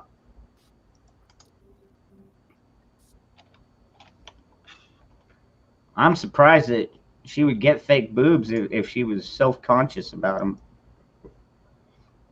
I mean, now that would be like Virginia going out and getting implants. Butt dialed me again. You got me on speed dial on the right cheek or something? Fucking knock that. I would never get implants. She called me. Unless I had to have a mastectomy. I might get something basically the same size as what I am. But I wouldn't for just cosmetic. One of my sisters did, and she kind of regrets it. You must have me on speed dial with my right cheek or something, you know. Yeah, I ain't getting a boob job. Yeah, I'm not either. I don't think I need one. Let the girl use your phone. Unscrupulous, I missed you. All right. Have a good night. Okay. All right, bye. Polar bear, meh. What's that, Polar? Did you just meh me? I did. What the hell's wrong with you? Wow. Nothing. Hey, what's up, Polar bear? What's going on, ladies and gentlemen? Now I never thought I'd see the day I'd get meh by Virginia Roots. Unreal. You got what by? What happened? She meh me. She gave me a meh. I gave him a meh. I'm only midway glad to see you. Oh, wow. I'm just fucking with you, man. It's been a long day. I'm trying to live up to your expectations. No, I have no expectations. I just observe. I'm only human, you know. Amen. You have to be more human than human. That's a song too. Came out in 1995. I'm only human. Yeah. What was it? The More Human League. Was it the Human League? No, it's White Zombie. Although they played it in a movie that was titled 1994, so that was kind of interesting. More human than human. Have you seen that one yet? No. What was it called? Fear Street, 1994. No, I haven't seen it. It's on Netflix. Well, it's pretty good. The World Economic Forum has announced a global coalition for digital safety. Oh, here we go. Digital safety. Put them in control of the internet. What do we need to be safe For for safety. online? You'll own nothing and be happy. What are they going to protect? Yeah, right. Yeah, you can kiss my ass. I'm gonna keep my ARs, and I'm gonna stay fairly happy. Internet safety, huh? How long before anonymous hacks that shit shuts it down? Oh, my shit's being. They're protecting us from ourselves. Didn't you know that? Oh. Yeah. Doing a good job of it with people in Chicago that aren't allowed to have guns. Yet 86 of them have been shot. I'm crazy. When I went to your schools, I went to your churches, I went to your institutional learning facilities. All I wanted was a Pepsi. That's it. That's all he wanted, a Pepsi. This holiday was made possible by citizens with guns. Happy Independence Day. Stuck him in a salute. Stuck him in an institution. Told him it's the only solution. Himself.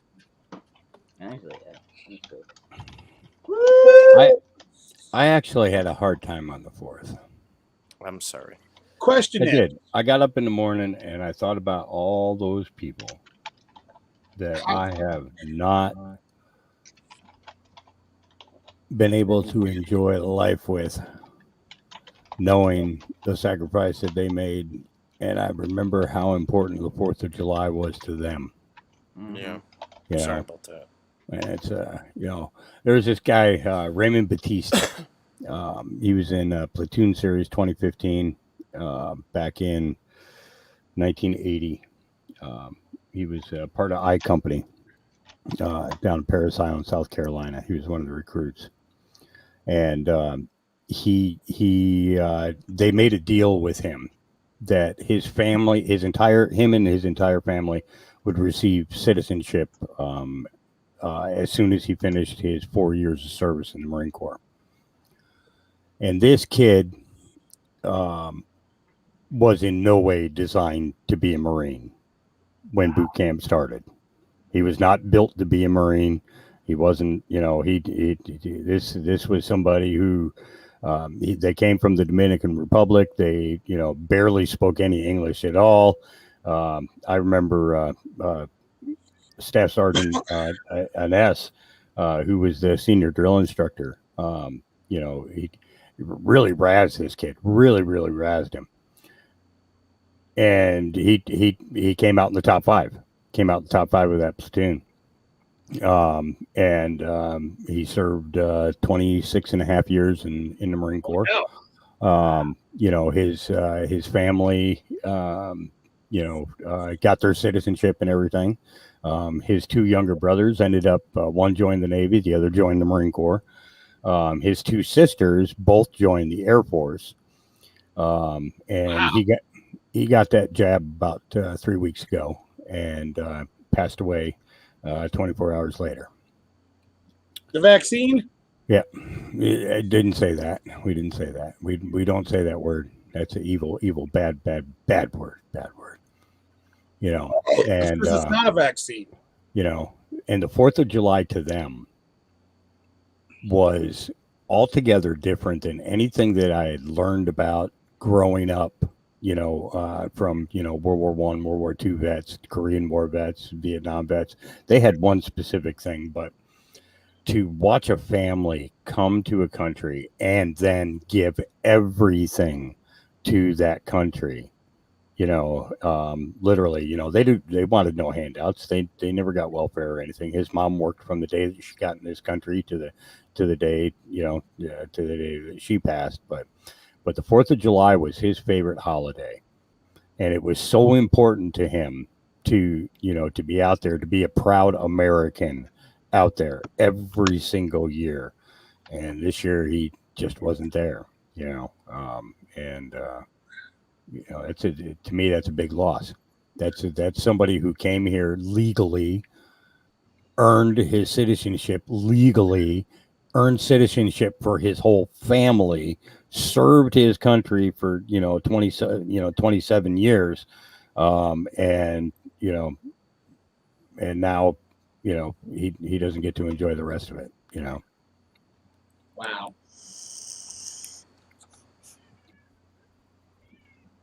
Well, that's unfortunate. So when I hear these people who've been born and raised here, you know, with so much hatred towards towards this, it really crazy cat. It breaks my heart. Get the water bottle.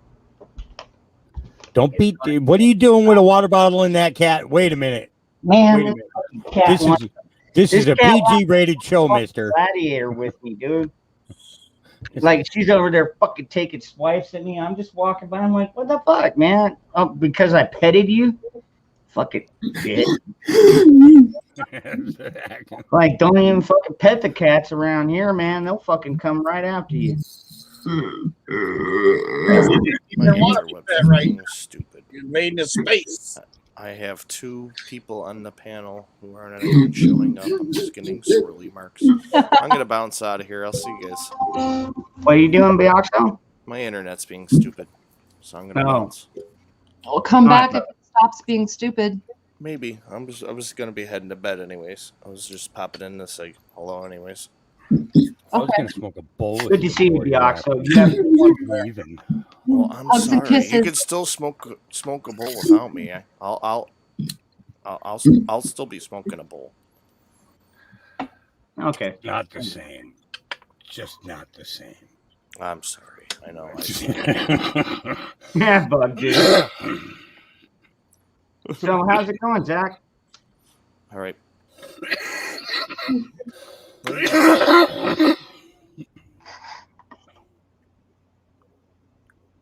Well, shit, I just got exciting news tonight. So know how I'm rebuilding the app for your spot and building the app for your too?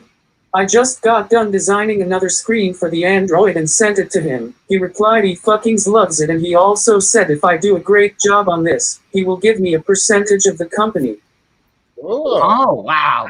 Totally awesome. Congrats. Get to work, young man. No doubt.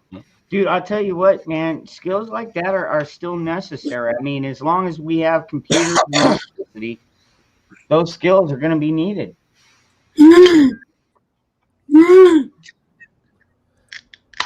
Now, if they ever fail, and say we get hit by an EMP or something, then yeah, you're kind of fucked. But hey, man, until then, man, fucking ride it out, dude. Ride it out. That's what I'm doing with YouTube, man. We talk about all kinds of crazy shit that normally people get fucking demonetized for, or even fucking kicked off. I mean, look at frickin' Hawk, for example. I mean, good friend of mine. I listen to him. I agree with most of what he says, and yet they fucking keep striking his fucking channel, dude. I've not been struck once yet. Yeah, I usually behave when I come over here. Nah, yeah, we don't behave here. You know what I get to do here that I don't generally get to do every place else. I get to talk about weed here. I get to talk about the healing properties of cannabis here. Yep. And I love that, and there are people who are receptive that listen and take the ideas and run with them, and that to me, that's freaking awesome. Oh, that's what we'll do. We're going to change that puppy's name to Zacharoni. Wait a second. Hold on. I don't know which. Oh, okay. The American Sniper or the Patriot? Dude, the Patriot came out, I think, before the Americans. Oh, I don't know. Somebody do the math. You're talking about the Patriot, Mel Gibson? Yes. That came out before. Yeah, and then that's exactly how he taught his kids. He said, all right, kids, how do I teach you how to shoot? Aim small, miss small. So, yeah, I mean, if you want to go back down to it, yeah, the Patriot was the first one that I remember bringing that up. And I just watched it 2 days ago. And I remember that scene because they just killed his middle child. And so as soon as they left, burned down the house, he went in, grabbed whatever fucking powder and lead he could. And guns, and fucking him and the kids went out and fucking slaughtered a whole company of fucking British motherfuckers. I loved it when he came out with that tomahawk. I was just like, kill them all, cut their heads off and send them back to the fucking king. Shit gets me riled up. The British called him the Ghost. Yeah, they did for a long time until they finally learned his real name. Bushido knows what I'm talking about. Fucking cut their heads off and send them back in a fucking bag. Send them back to the fucking king in a bag.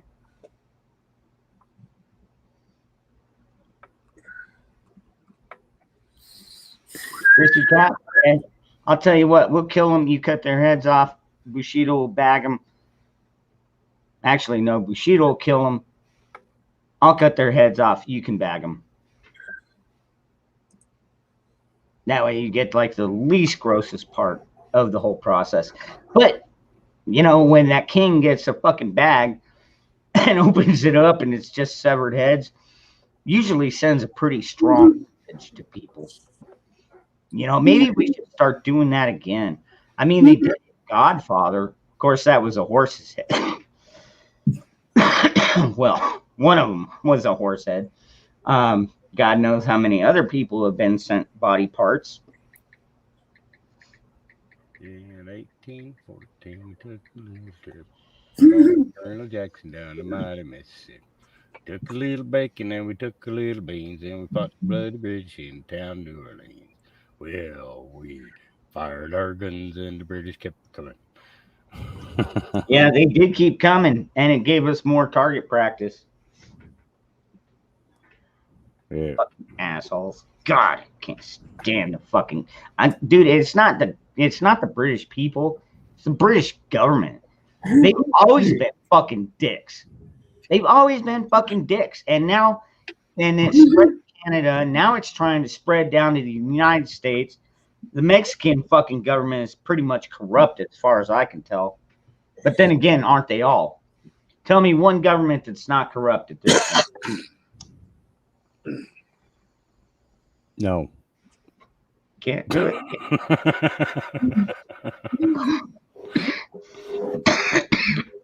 Yeah, you can't do it because they don't fucking exist. They said no. Oh, if you cough, you're cooked.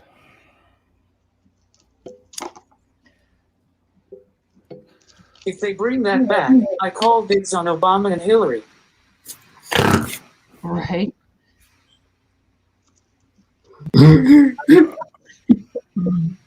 Damn. You got them plants. You got them plants in and under lights now. Yes. The ones for outdoor, get them planted soon. Don't dally on them. Get them transplanted. I will probably do it tomorrow, actually, for the outdoor. The indoor, I have to decide if I'm going to try hydro or transplant them. Haven't decided yet.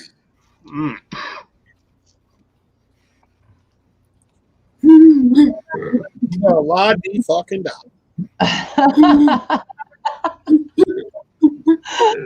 Oh man, I missed you, Polar. I'm the X Factor. You always bring some fun to the table.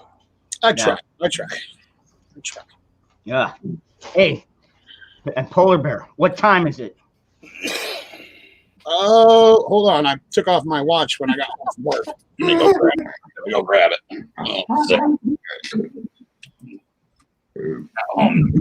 Changed out of my work uniform. Oh, there it is. Let's see.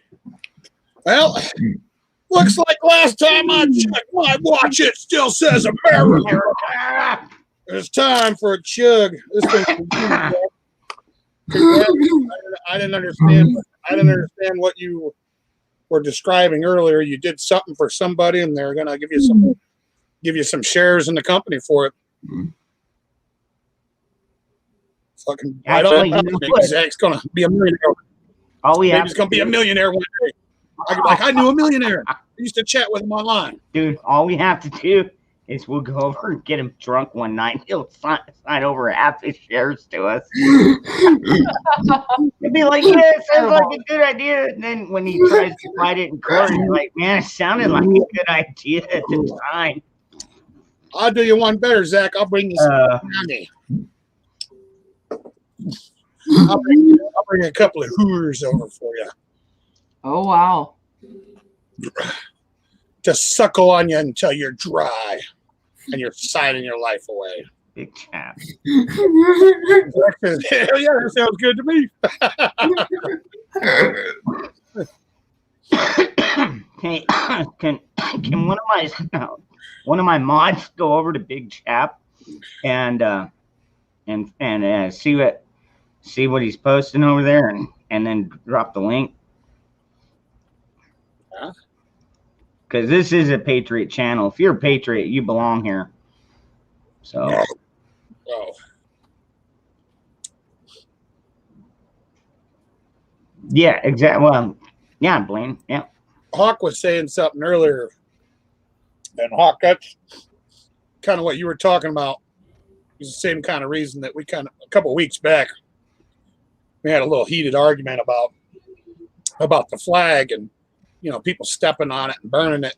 And you know, and I was very adamant about that. Like, I wish a motherfucker would step on a flag in front of me.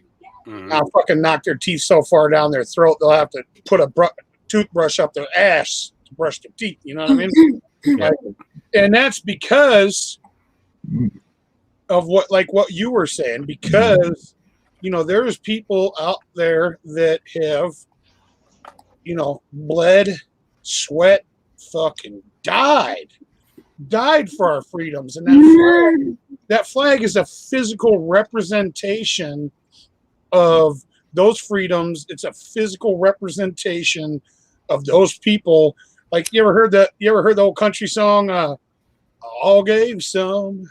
Yeah, some gave all. You know, yeah, and some gave all. I remember the first time hearing that, you know, and I've got, you know, I have uncles and brothers that have served in different parts of the military. Thank God none of them, you know, they all survived, but like, not everybody did. Not everybody survived, and there's people that literally died. So I can sit here in this chair and get on the internet and be an asshole to people, you know, and you know what I'm saying, like, and like you were saying, you were talking about that guy, you know, he left from a country that wasn't a great country to live in, and fucking he joined a branch of the service that he wasn't built for, and he excelled at it, and he stayed for damn near 30 years, and you know, and his family members joined up, and you know, and like, you know, all that for you to sit there and be like, you know, I'm not even gonna say the words, but you know, I'm saying, oh, blink, blink, blink, America, or whatever,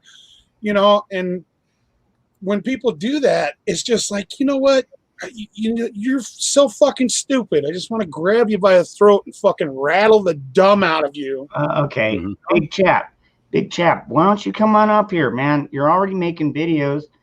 I went over there and subbed you. I know quite a few other people have. Come on up here. Let us know a little bit more about what you're all about, man. Let us know where you're coming from.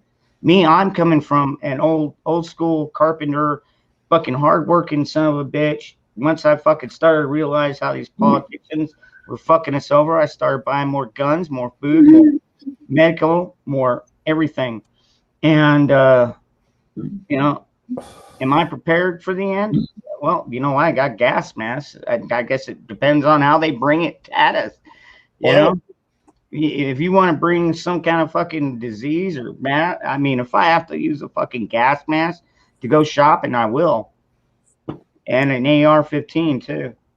Who did? They were. It was said kind of jokingly, but seriously, in a movie one time where the guy said, you don't have to like or trust your government to love your country.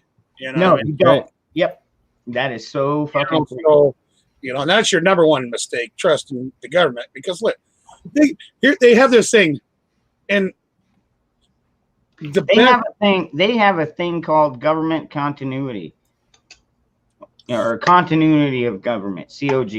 And so, dude, what they're doing is they're taking our money that we should be preparing for with preparing with. They're taking our money and they're putting it in bunkers with fucking, you know, 5 years, 10 years worth of fucking food, water, and fucking everything else. And God knows how many guns and fucking ammo. You know, this is our government, dude. They plan on surviving this, but fuck us.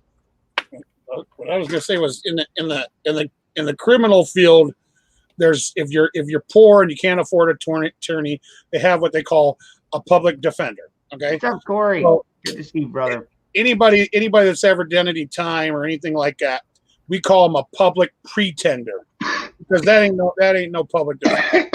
Now, the government also has something similar to this. It's called a representative. Who the fuck are you representing, motherfucker? Because you ain't representing me. You know what I mean? That's a lie. State representative. That's a fuck. I appreciate it, Corey. I appreciate all you people in the chat, man. I'll tell you what, you guys have helped me through some really rough times, all of you. I mean, you know, sometimes I come on and do this stream just because I'm bored and see what everybody else is up to. Other times I do it where, you know, it's like I'm not necessarily bored. I mean, I've had a pretty good day. I'm fucking rested up. Got fucking good old dinner in me. So Dangerous, what's that he was saying about you, and he said it, and you were saying about the government being ultimate forever. Don't they, I mean, is it just, I doubt that it's conspiracy theory, but don't they got some shit somewhere where they've got like seeds of every fucking plant and shit, like, you know, just probably got Korea. Yeah, they have. I'm betting one. There's probably don't they have one up by Mount Rushmore? I know they've got one that's the big one that we know about, or maybe that's their big one. Maybe that's their small one, and the big one we won't know about. You know, they might have one anywhere under Area 51, fucking you name it, dude. Any of these bases, or any of the what do they call that? The one where they take the land back. They've been taking land back. You know, like the forestry services and shit. You know, they changed their fucking. Seriously, it belongs to the people. Yeah, you ever see the meme online where this guy's talking shit or something, and an ape looks at him and he's like, "You're the only species on the planet that has to pay to live here." Which is fucked. You know, it's fucked up because a lot of us can fucking relate. Yeah. Well, you know, like, and I was telling a friend of mine at work, and I was like, could you imagine graduating from high school, going to college or not, getting a job, a hard worker, save up enough money, buy a piece of land, build your home, you know, from scratch. You know, you pay for land, you put that shit all together.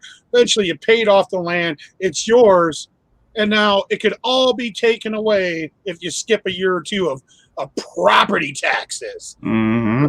What the hell is property tax? There should be no such thing as property tax on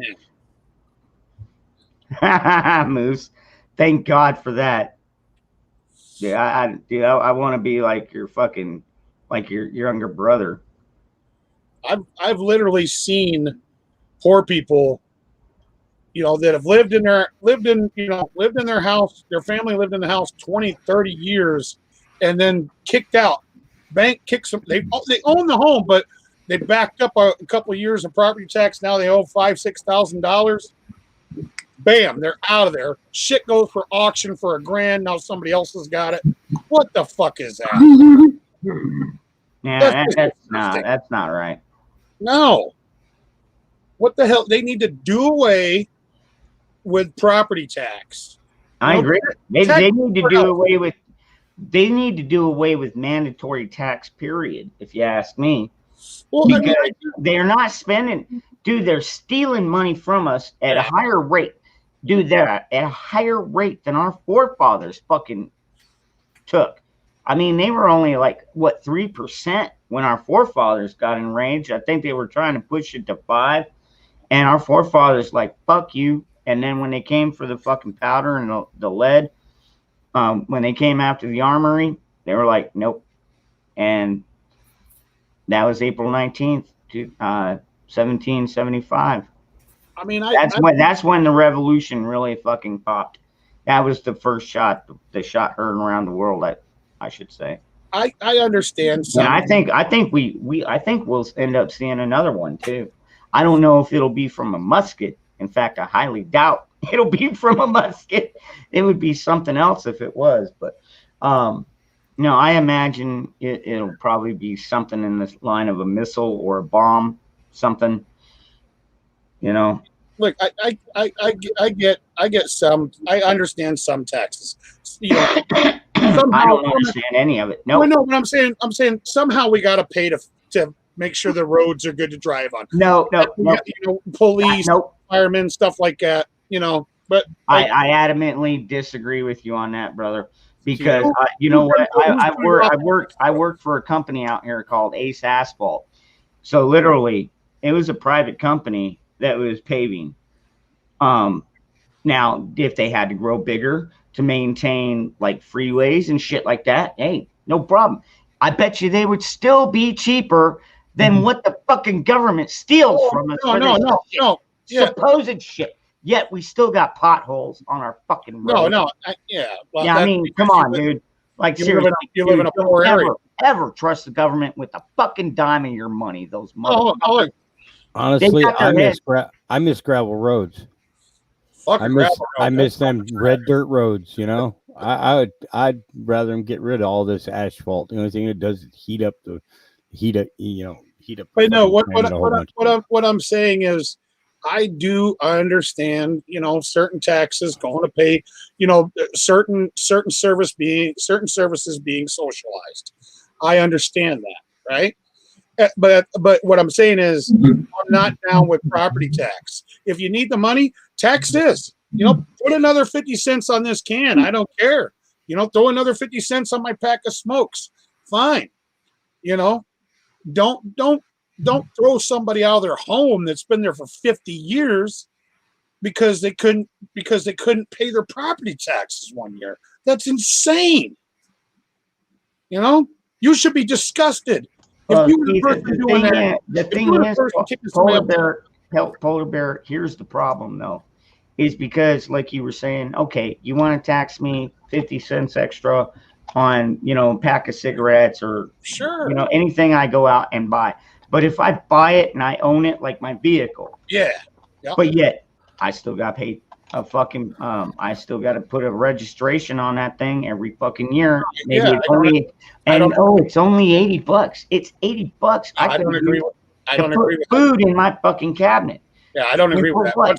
And then I'm spending fucking $65 or $75 on fucking insurance every fucking month. You know, so I mean, the car alone costs you at least 75. Well, just 7. That's if you drive it once a week. You ever get hit by an uninsured driver, you'll be thankful you got full coverage. Well, no, I just keep my car is paid off, dude. No, look, I'm not against taxes. I'm just against so many of them. There's just way too many, and you're taxing the wrong things. I don't think anything should be taxed. I mean, I live in a state where you're not going to change my mind. There's no property tax on vehicles. You know, you pay a flat rate when you buy the car, it's yours. But now over in Missouri, you have to pay like $100, $200 every year property tax on every vehicle that you own. What the fuck is that? There should be no property tax. You buy something that's yours. What's next? They get us with a house and a land and a car. What's next? I'm going to start getting property tax on my fucking TV, on my fucking shoes. You know what I mean? And you go, oh, well, that's crazy. I'm sure there was a time in this country where people were, when somebody said, well, we're going to start putting property tax on houses and land. And people were like, oh, that's crazy. They'll just start weighing all of our shit and taxing based on how much crap you have and audit all that you own. The rolling taxes thing is fucked up. I can't say I think there should be 0 because society does need police officers, firemen, whatever. Those have to be paid for somehow. We need street lights. Who's going to pay for the electricity? We need stoplights. Who's going to pay for it? You know what I mean? Somebody's got to pay for it. Right. Just tax it in the right areas. Also, don't waste so much damn money. They waste and waste and waste and waste. That's the thing. Everybody's always talking about, oh, where are we going to get the money for this? The money's there. The money's just there. spending it wrong. Yep, exactly. I agree with that. There's more than enough money there. Dangerous has got something. Oh. Who's that? This is my son's drawings. Oh. Wow. How old is your son? 16. Damn. That's pretty good for 16. Yep. Cool. Corey Tester, that's crazy. Business is paying tax on computers. That one's weird. It's a zombie.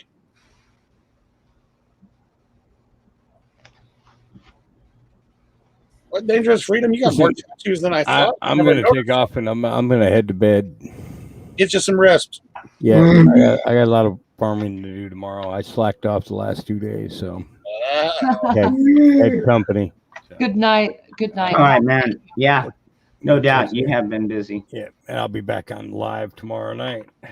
So, all right, Hawk. Okay. After I get done with my live, I'll pop over onto yours. Gotcha, man. All right, brothers. You guys have a great night. Hey, glad you made it home, young lady. Thank you, and good night. Good night. Made it home. Where was you? I went to Hawk's house for the last 2 days. Oh, bounce. No, nothing like that. We're far apart, and we have common interests. So I visited puppies. I learned about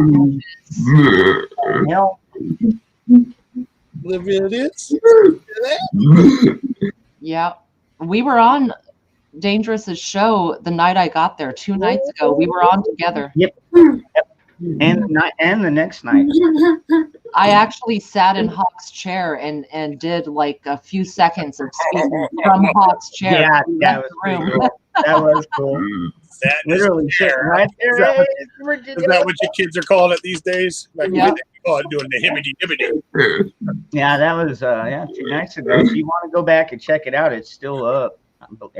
Yeah, it's still up. I haven't deleted it. I see you quietly yelling. I see you. Yes, it was fun. Oh. That's my new friend. We had no idea we would meet and be hanging out together all day on the 4th of July. We just met the night before, and we had a blast all day. Oh, man. Come on. Dude, I imagine it would be the same way with most of us. Yeah. Yep. Hit it, Zach. Tax shouldn't be forced on us because it was no taxation without representation. Yep. Yeah. They're gonna claim we have representation now. That's what they're gonna claim. They're gonna claim that. No, that's what they try to claim, but we all know it's bullshit. Yes.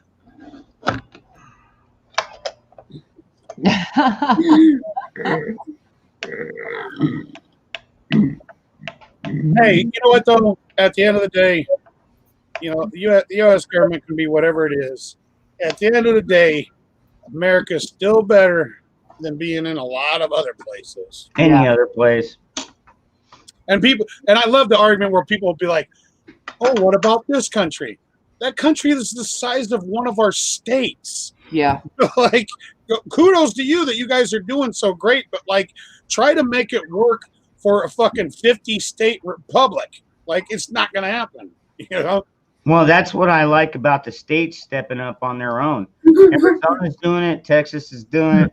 But, dude, a lot of the southern states, New Mexico really needs to get in line. They will. I've always been a fan of less big government and more state government, because that's the whole reason why we have states. You know, you don't like what the fuck's going on in your state, you move to another one where you do like it.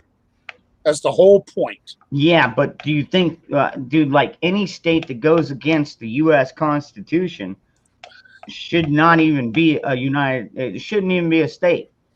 They shouldn't even live there.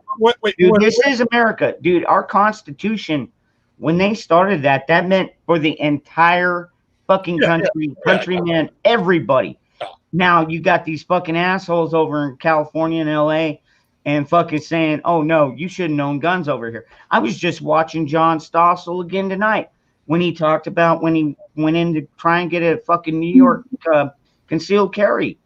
And I mean, granted, he's semi big. I mean, a lot of people knew who John Stossel is. Of course, yeah. Smart guy, man.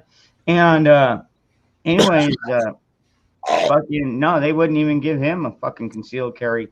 What about had to pay like a $240 fee just to apply, even though he got rejected. So there's $240 out the fucking window.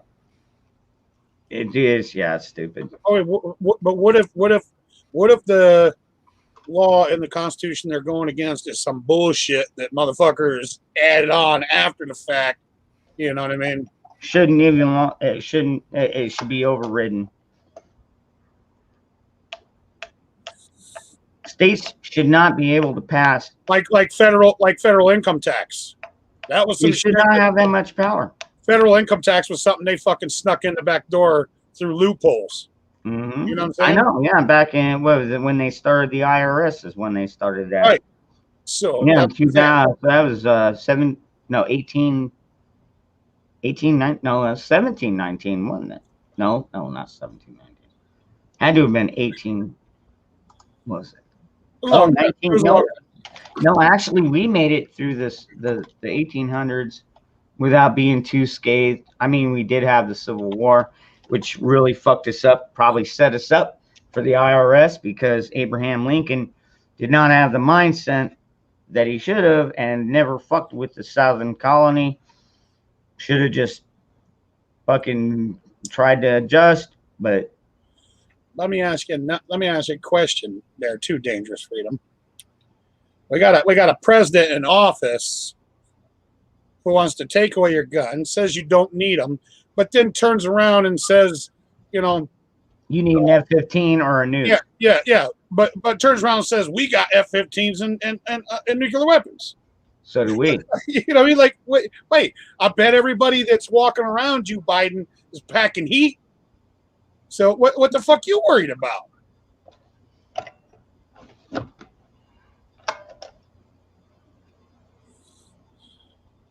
You know, I don't think he doesn't do. Most of these people don't have a real knowledge about guns. Well, people like to call it the Wild Wild West back in the old days, you know.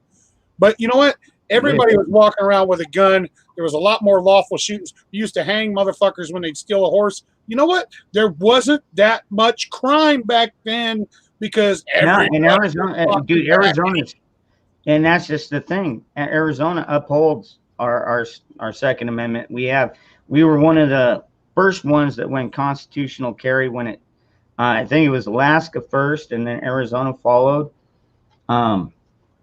You know, but like, shit, probably last 10, 12 years, we've been constitutional carry. Let me ask you a question. Why you need a permit for a pistol, but you don't need a permit for a shotgun or a rifle?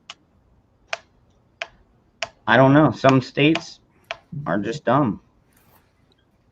Is that pistol more dangerous than that 12 gauge? I think not. No, I think way not. Is that pistol more dangerous than that fucking 30-06 with a fucking $400 scope on it? I think not. You know, like it didn't make no sense. Why are we so scared of handguns when everybody used to have one on their hip? Yeah, you know shit. I was watching a movie earlier today, and somebody walked into a bank, and then part of his pistol was showing, you know, from outside his jacket, and somebody fucking yelled and screamed, fucking started a damn panic and shit. I hate that, dude. That is stupid. I don't know what. Yeah, I don't know. It's people that don't know the first thing about guns. I keep loaded guns all over my house, but my kids are old enough. We've all trained with all these weapons. Mm-hmm. So they absolutely know how to utilize them, how to use them properly, and you know, they know how to use tools. Go ahead, Zach. Yeah, go ahead. Let me ask this. Why do we fucking need a permit if we have a Second Amendment?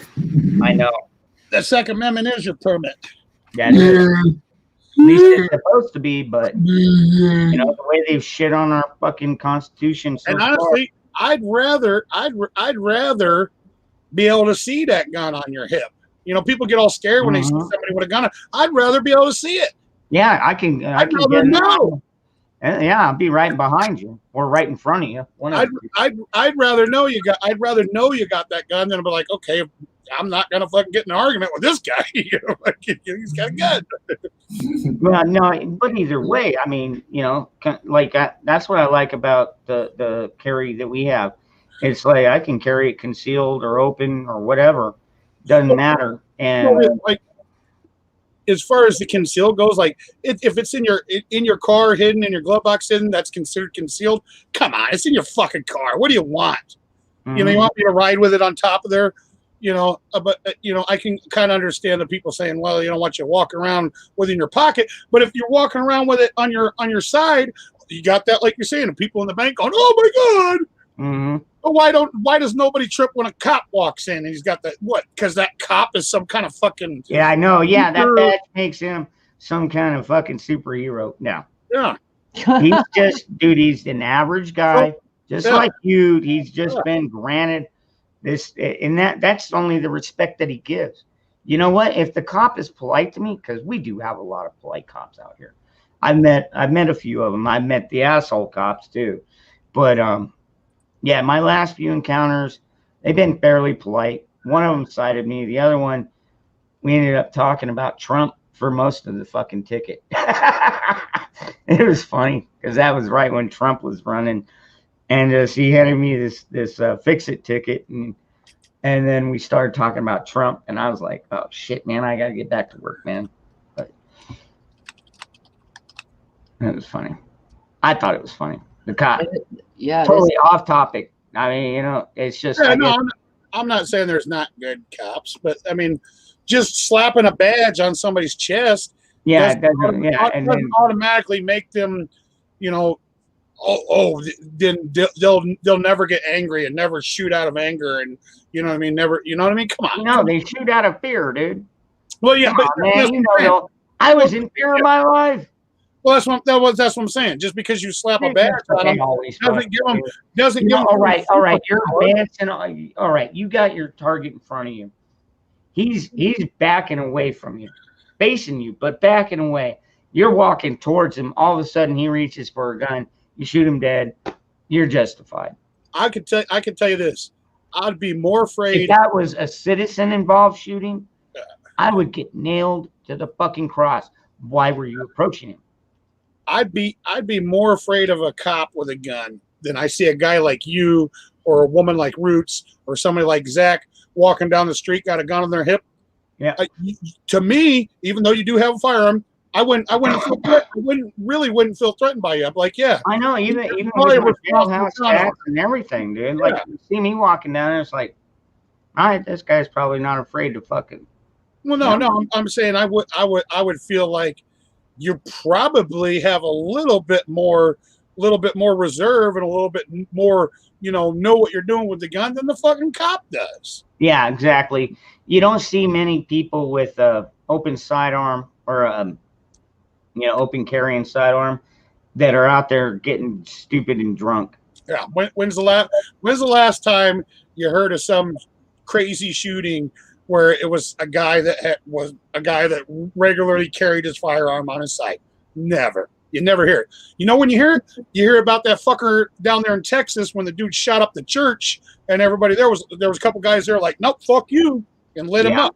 You know what I mean?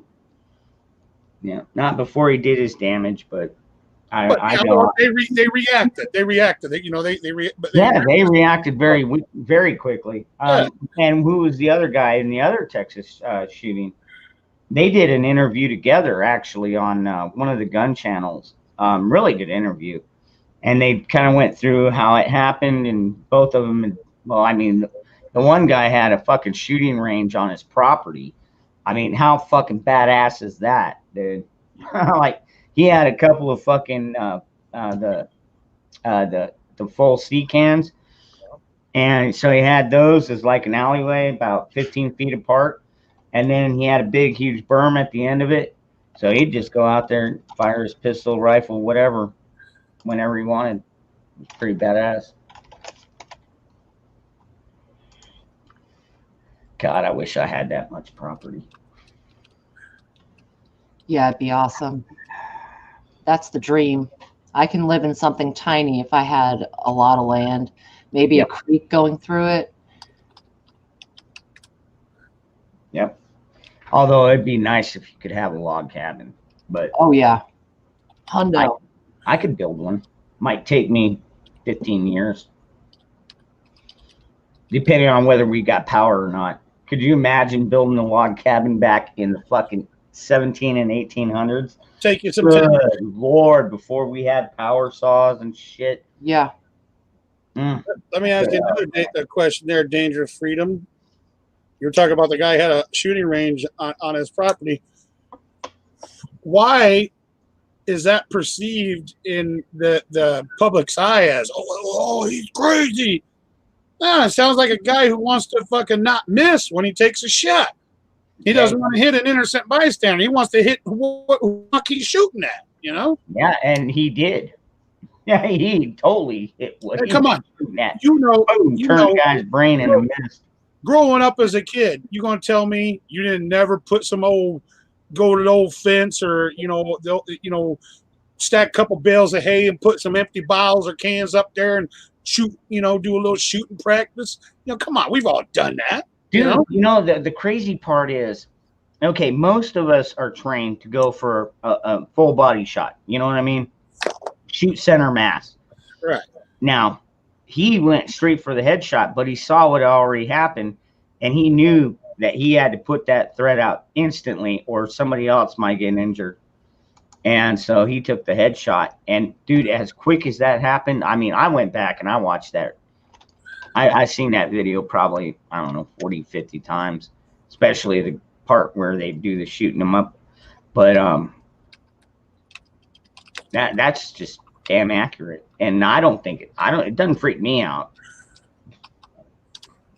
In fact, I don't think it freaks out anybody in the panel or in the chat.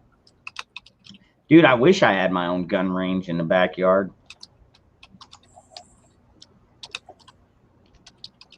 I do have friends that live a ways away, but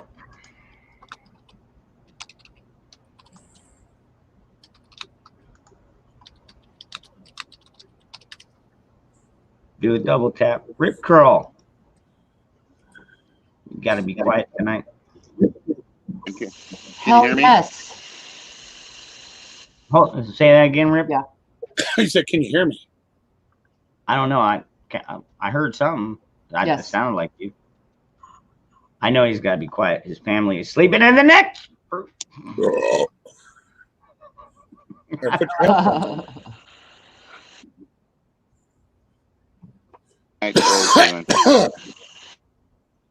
The trolls. So how you doing, Rip? I'm just sitting back watering the plants. Tomato That's what plants. that sound is. Okay. Tomato plants, I'm assuming. Like peeing off my porch.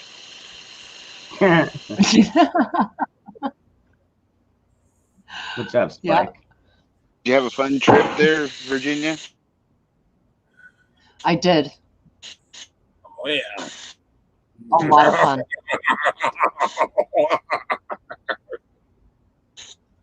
Polar Bear thinks that it was I still something. wanted to go. I'm just playing. No, but no worries. You're actually closer than I am. So, anytime I head, I'll let you know. And one of these days, we will cross paths. It's going to happen. I know, Roots. I know that if that was that kind of meetup, you wouldn't even we wouldn't even have known about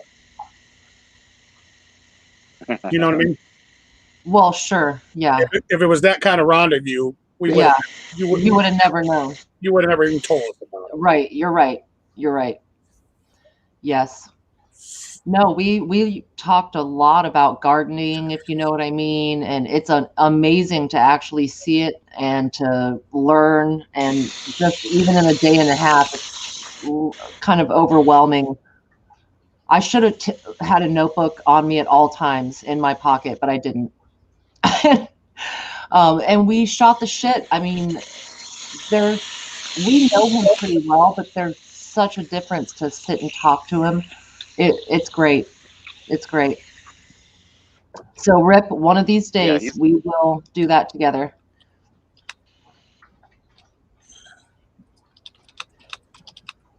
He's playing with his hose. How's your Yeah. garden doing? Mine, the heat's backed off a little. Mine is getting very, very nice. I have probably 10 zucchini popping out, and the heat helped it, and then it cooled down really fast. So I think it's going to be banging. Cucumbers and squash and yeah, and all of those kind of things. Peppers, they all thrived. My corn got hammered pretty hard, and some of my other stuff like lettuces and things like that bolted. So I'm gonna cut what I can from them. My broccoli bolted, so I can and put them in a shaded area, and hopefully they come back and plant some new lettuce because that grows fast. Yep. So my tomatoes are starting to just, oh my God, I'm actually kind of afraid of the bush. So every time I walk into the area, it tries to grab me and pull me in. Tomatoes in here. Oh my gosh. I don't know. I've only got cactus out here. Dude, a lot of times I feel just like Snoopy's fucking cousin down there in the fucking desert, because that's about how it is where I live. It's fucking all just dust and tumbleweeds. That would be tough, man. And honestly, it can be done, but that's fucked up too. Oh man, in SHTF with the drought that's going on right now, they're expecting. There are some farms that are cut off from the water supply because they don't have concrete canals. They've got dirt canals, and we don't have the water to be able to pump all the way down a dirt canal, because just the dirt is going to suck up so much of the water before it even gets to them. But they've got like a $22,000 a year water purchase fucking agreement, and then they just reneged on the entire fucking deal. Nice. It's like, dude, we're in a fucking drought. Sorry, you're fucked. Dude, it's a shame. I just saw it the other day, and it's just down south from me, a ways down south. But I mean, we've got a concrete canal around my area. We do have a concrete canal that flows water through and goes to the farms and the chicken ranches and the crops. So they still get their water. Just everything's getting fucking limited out here. We need fucking rain. All this rain, everybody's telling me it's fucking pouring here. It's pouring. It's like, fuck, man, send that shit my way. Damn it. I don't care if it rained for 5 hours a day every day. I would be fine with that, man. Just get us on some kind of rain schedule. These last 2 years have been fucking miserable. Like right now, usually we're getting towards our monsoon seasons. So like for a month and a half out of the summer, it'll still dump quite a bit of water on us. At least it has for the last, I don't know, 20 some odd years. I'm trying to remember the last time we had a drought this bad. But, you know, it's other places are getting dumped on, and we're so low that I don't even think they make the are super low. Like literally you can see boat ramps and bodies that have been covered by water forever. Yep. Yeah. Down here in Arizona, yeah, it's just like that. It was weird. I was watching some of the Hoover Dam footage, and it's like you could see the layers on the side of the shoreline or coastline, whatever you want to call it. Definitely not a beach. It It was just like a steep drop off, and you could see the layers, how far it dropped, like 25 fucking feet. Wow. Yeah. I'm guessing 25 feet. It could have been 50. I mean, the picture was taken from a long ways away.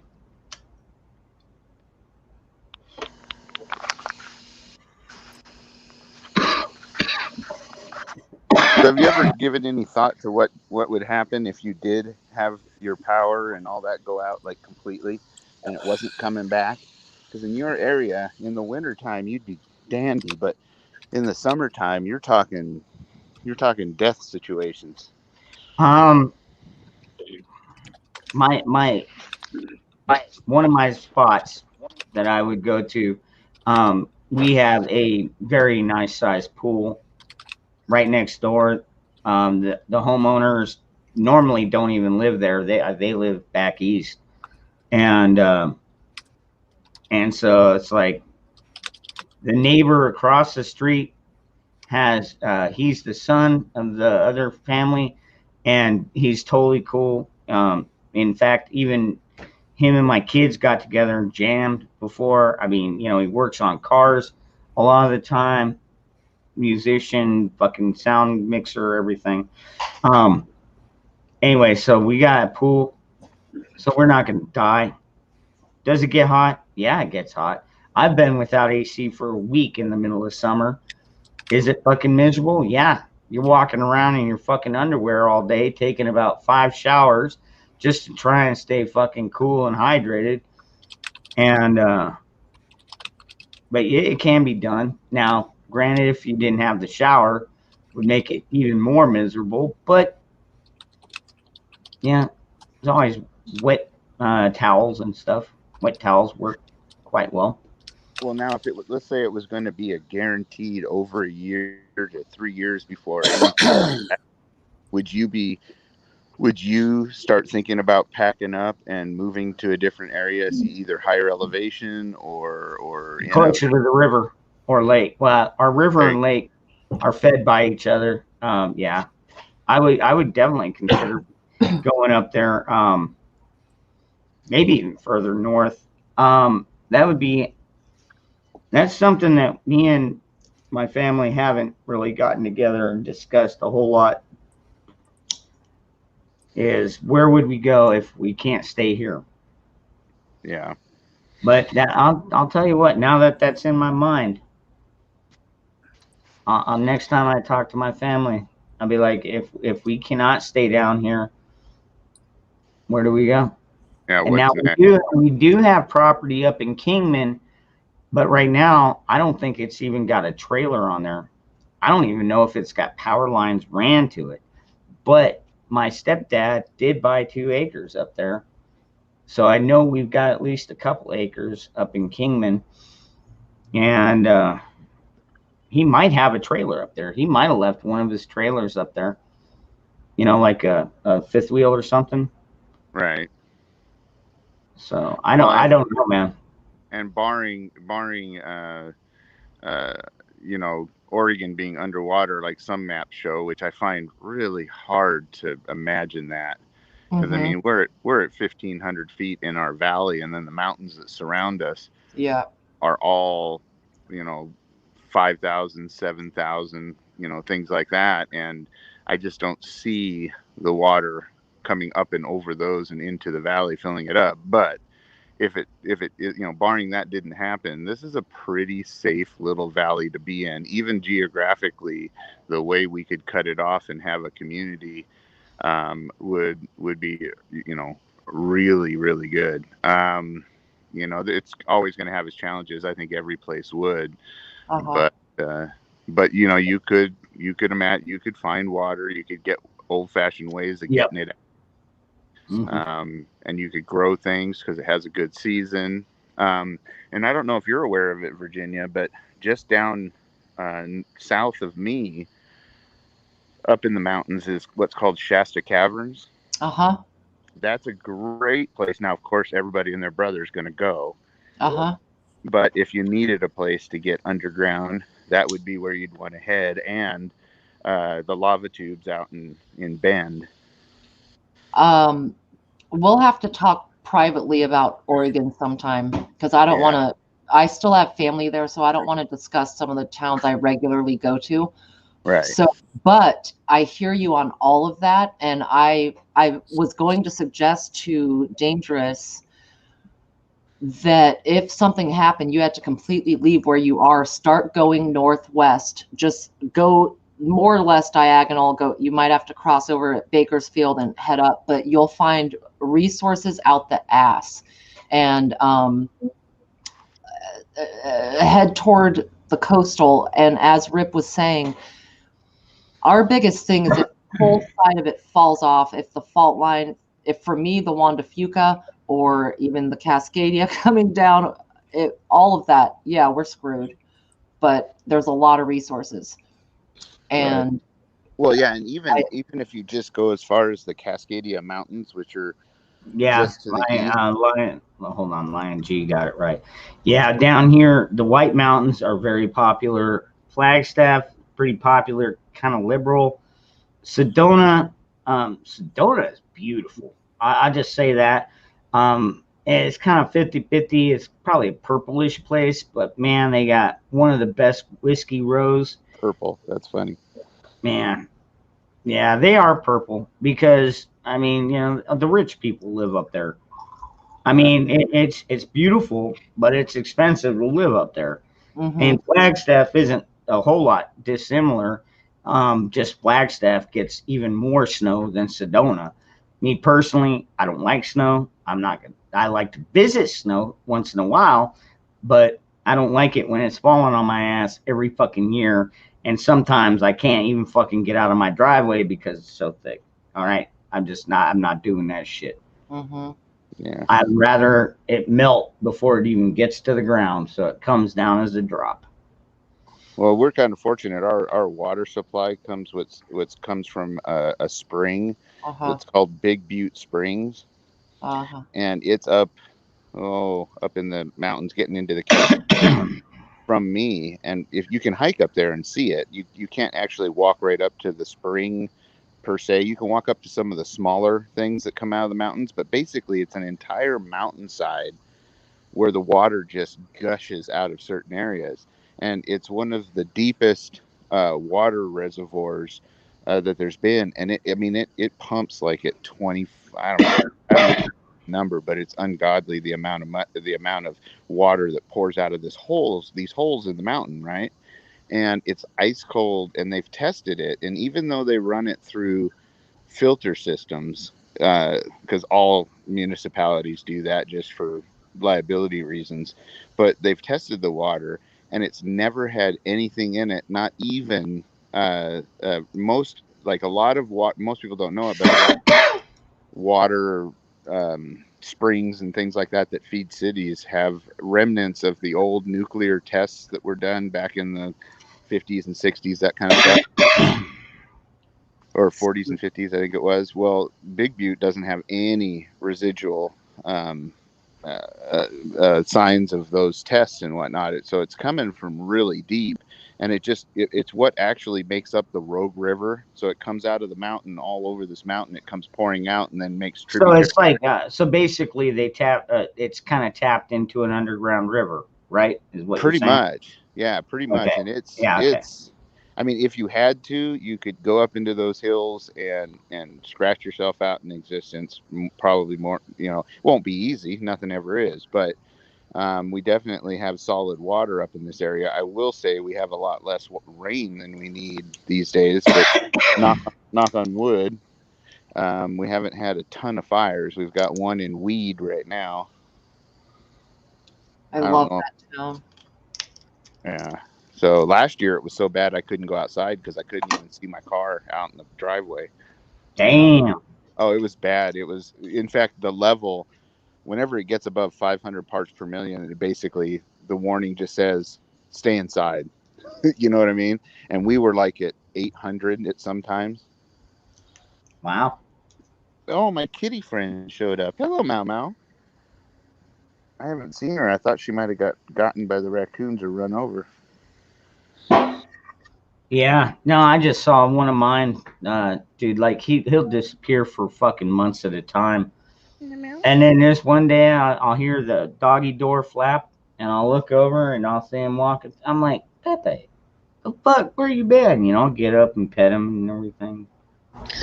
This cat is so funny. It's not even my cat. I don't know where she came from. Just after I started this garden, you know, because we don't have a cat. We have a little dog that doesn't really like cats either. And my son's really allergic, but we've always wanted kitties.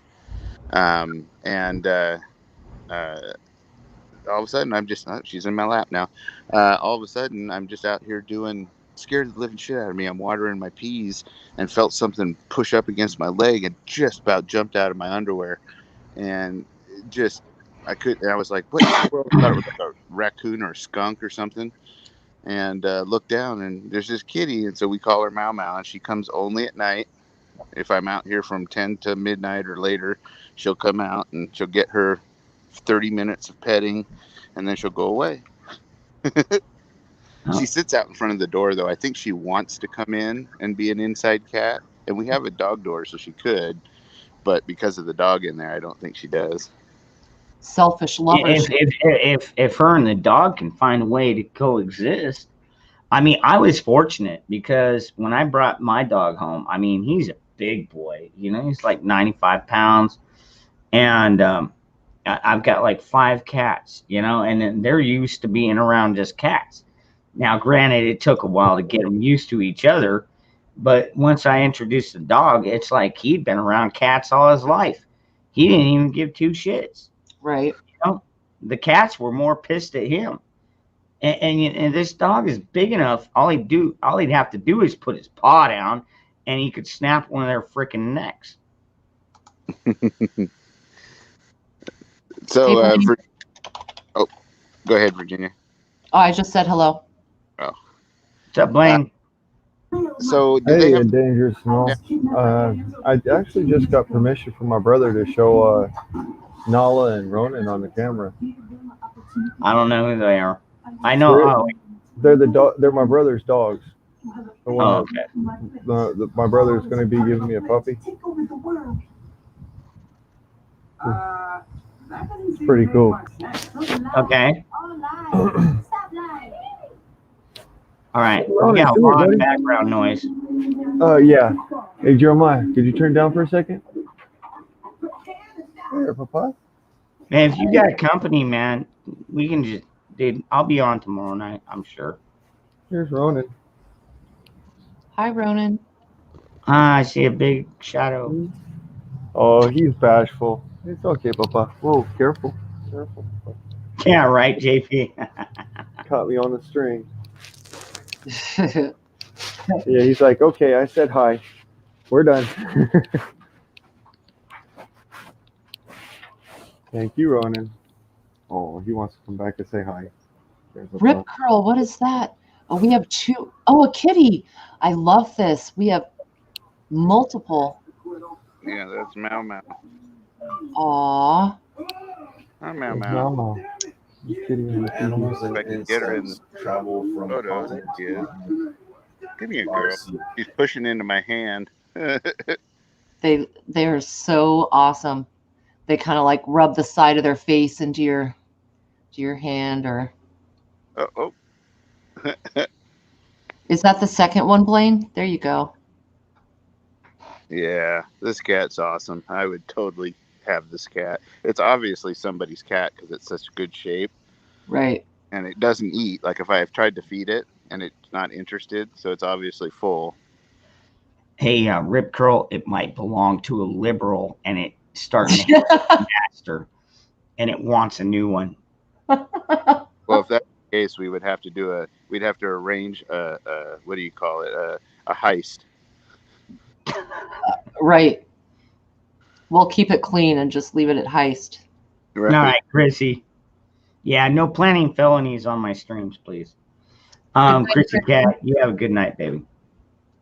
I'm kind of glad she's out here though, because then I noticed we've seen a lot less mice and rats. Oh yeah, dude, I haven't seen a scorpion all year, and that's amazing because normally I get them fucking at least every couple months.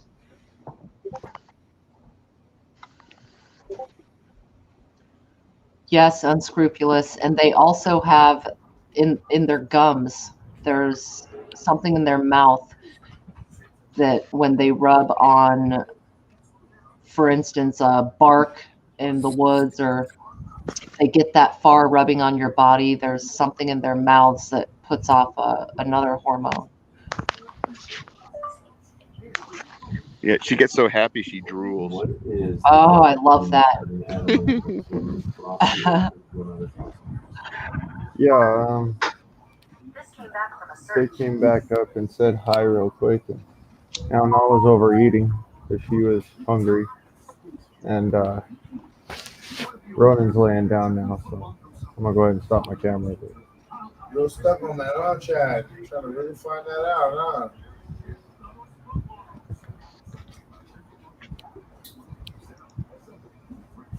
Nothing has a standard. What? Well, he's muted himself, so we'll. Oh no, that was me. Oh, no, that was my brother talking in the background. Oh. I was going to say it didn't sound like part of the conversation.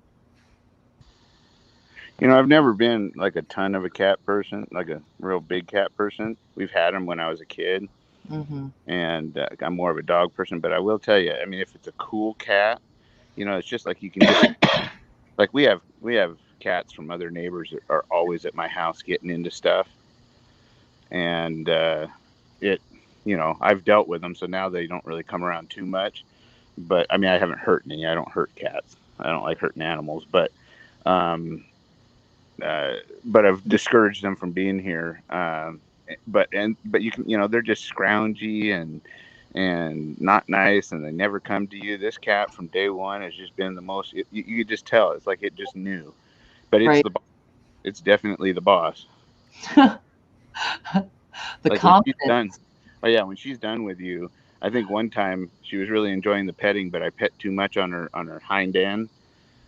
Boy, and she let me know she had teeth and claws.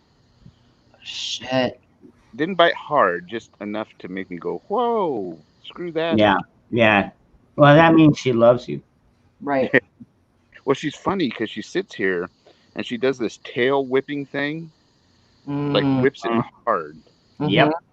I've got, it sounds like my Jenna cat. She's a bitch. She goes into the garden, checks out the garden because like we can see her on our camera system in the house, and we have raccoons that come by too. That's one reason I'm kind of worried.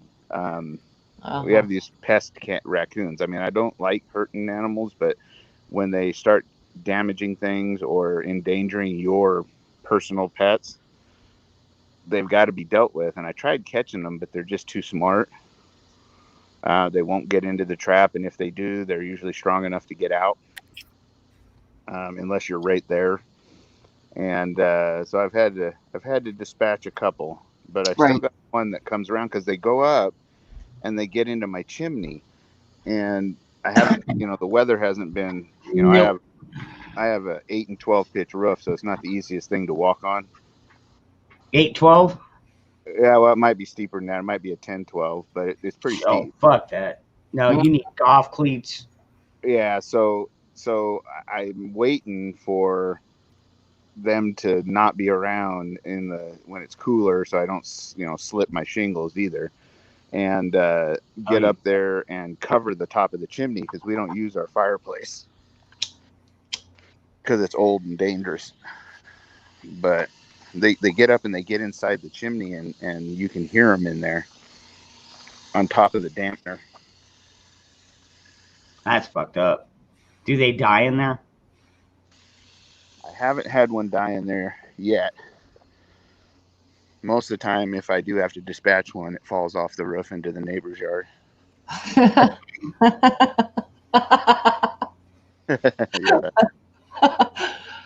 Oh man. And then I have to go do the whole midnight thing and sneak in there and get it before they wake up, because she's a judge here in the valley. Oh shit. Oh damn. Wow. Yeah. Yeah, no kidding, right? Don't want to piss her off. I don't want to make her mad. She'll find every ordinance that I'm breaking, which is probably many. What do you hit him with? A BB gun or air gun? What? No, I got a can for one of my pistols. So you can't hear it. Wow. This is a 22. Yeah. 22s are already pretty fucking quiet. Yeah, anybody that says can on that, dude. Yeah, that right there would be the closest you're gonna get to silenced firearm ever. Well, it is a silenced firearm. Yeah, but I mean, like, you put a silencer on an AR-15, it's not silent at all. Well, you can still hear the crack of the supersonic bullet is the problem. Actually, the real problem was when it hit the fucking steel, fucking 50 yards down range. It's like the fucking steel was louder than the fucking gunshot. So that was pretty cool. Well, that's what I tell people. If you really want a tool that is handy for SHTF, you really do want to have a suppressor for your 22, and you want a suppressor for your AR, and you want a suppressor for your 45 pistol. Because when people say, oh, suppressors in the movie, that's fake, right? Well, it is. It's actually louder than an actual suppressor. So because it's a sound they made up so that people know that the gun has a suppressor, right, on the movie. Because literally, it goes pew, pew, pew. Yeah, I can shoot my 45 in the backyard, unless you're standing right beside me and know I'm shooting it. You'll never know. Cool. Yeah. Yeah, Nicole, I'll throw this out there. It's dangerousfreedom73@gmail is how you reach out to me. And you got to throw the dot, you know what, behind it. I'll tell people, and they'll type in dangerousfreedom73@gmail, and they'll forget to put the dot. Yeah. And they're like, I can't find you. It's like, did you remember to put .com? Oh, I just said it. I knew I was going to end up saying it. And it's like, oh, shit. Huh. Yeah. Everything is dot, Hey, Virginia, have you gotten an explosion of earwigs? Yep. And ants. It's amazing. I've got so many earwigs. I'm spraying tomorrow, but they literally, with the heat, I only come out in water, and I haven't been keeping it because it's so friggin' hot out here. And I noticed on these cool nights, I'm like, what is eating my celery? And there are just thousands of them. Okay, so maybe that's what's eating some of my cabbage. So yeah, Steve, it'll look like brother. a hole. Well, cabbage could be. Do you have any of those little white butterflies flying around? Yep. Okay, those are what are called cabbage moths. And you'll see them. They'll land, they'll lay an egg, then they'll fly somewhere else, land and lay an egg. If you have plants, like Gardener Josh says, plant in overabundance, because then you're going to get stuff. But the problem is once they get enough eggs laid and enough caterpillars going, they can do a lot of damage quickly, especially the bigger they get. So you could have they're bright green. They'll be on the bottom side of the leaves, or they'll be down in the crotch of where stems go down, right? Yep. And they'll be bright green. I've had a hard time killing the what do you call those, earwigs, right? They're pretty. I'm getting them in my sink. They're everywhere that I turn a pot. There's a whole stash of them. You know what I mean? Right. Everywhere. Yeah, and I've noticed that this year. And so I just sprayed my celery with 7, and I noticed that I don't see as many, and they're not all in there anymore. So it must have done something. So I'm going to try spraying everything with 7. The spray, I don't use the dust, just the spray. That's funny. I just bought the dust and used it, but I'll get some spray. Yeah, the dust will work too. I just wanted something that sticks on the leaves and stuff. So as I trim and reposition my plants, I'm going to spray them with the 7, because, man, they did a number on them, that's for sure. So they haven't bothered things like, they're on my tomatoes, but they haven't bothered them. And you'll see like little holes in your potatoes. Yep. Like leaves. those are, if they're just perfect little holes, those are usually what do you call them? Earwigs. So. Oh, hey, I was going to tell you too. You were talking about your crossbow a while back. Yeah. Yeah. If you're practicing with that, one thing I found is that, especially with my crossbow, it went through not one target, it went through 2 targets and actually hit a plywood behind it. So I've actually set my area up that has 2 of those foam targets, big blocks that you get. Yep. I've got one behind the other and then a plywood behind it so that it doesn't go through. Because if you've got a really fast crossbow, it can. I mean, they're a rocket. They shoot. Yeah, I have neighbors, and I have decided I need to go to the woods. I don't know. That's probably smart. I don't know what to do. I don't want to do it right around me in any way, just in case, because I know it is. There's no doubt in my mind. So any idea if that's even legal? Can I go and set up something in the woods like describing? Yeah, I've read an article. I was going to tell Steve, I've been stuck by a couple of scorpions. And yeah, they're nothing nice either. That sucks, though. Fucking centipede. Those things are freaky. Too many fucking legs. Yeah, I don't like things with a lot of legs and shit. Right. Then again, fucking scorpions got 8 of them. They're arachnids, technically, I think. Yep. And the funny thing is that usually the smaller they are, the more deadly they are. Oh, yeah. Yeah, the smaller ones, when they stung me, did a lot more damage than the bigger ones. Yeah, and if you have a black light, the ones that fluoresce in the dark, a lot of those are poisonous. Well, yeah, I've got a black light, but like I said, it's been almost a year since I've had one in my house. So thank God for my pest man or whatever. Yeah, if you go out, especially in your area, out in the desert with a black light, yeah, you can find so many scorpions. That'd be freaky. They're just everywhere. They glow in the dark. Yeah. It's super creepy. Yeah, we get them all the time down here. I used to raise stuff like that. I had breeding a bunch of about 10 breeding pairs of Gila monsters. Fuck that. Why in the fuck would you keep one of those? They're so awesome. They're like the dude. They're a fucking nasty fucking creature, dude. They're like they eat their own poop. You don't want to get bit by one, that's for sure. No, and it's not even that they're venomous. It's just their mouth is so fucking nasty. You're gonna get fucking gangrene and God knows what else. Yeah. They eat their own fucking feces, man. They're fucking nasty little bastards. Well, I would fucking shoot them just for fun. They do have, just send them to me. No, I'll just fucking shoot them. And then I'll send them to you.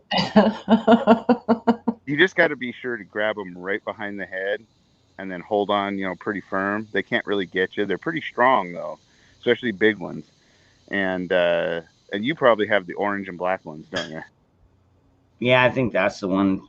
Yeah. I mean, I haven't seen too many of them, but I know down here in the area I'm at, I know what they look like. And yeah, they're black. They do actually have venom. They're rear fanged, so the fangs are way back. So you have to get a deep bite. Like it really's got to lay into you and start chewing to get the venom in you. But it's not like a snake. It doesn't. When a snake bites you and then tenses down its venom sacs, it collapses them and squeezes, right? Mm-hmm. And it injects you. It's got lockjaw too. Don't forget that.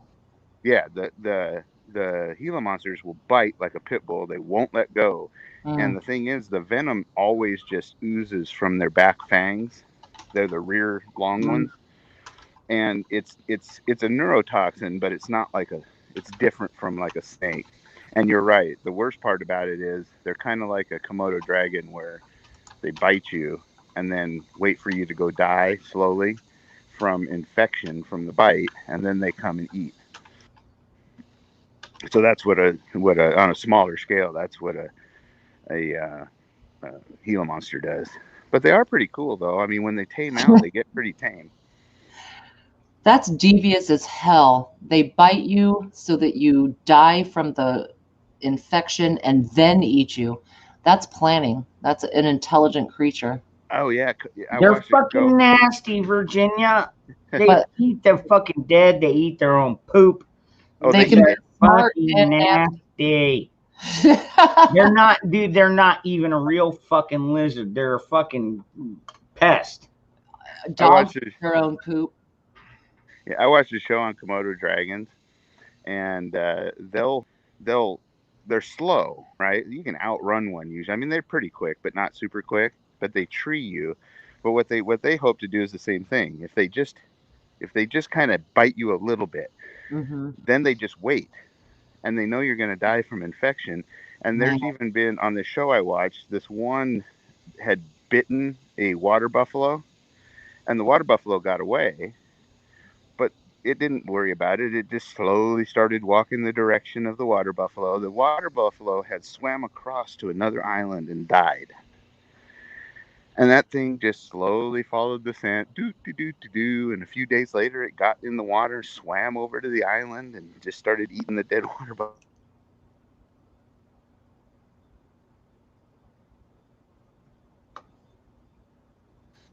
Yeah, you're insane.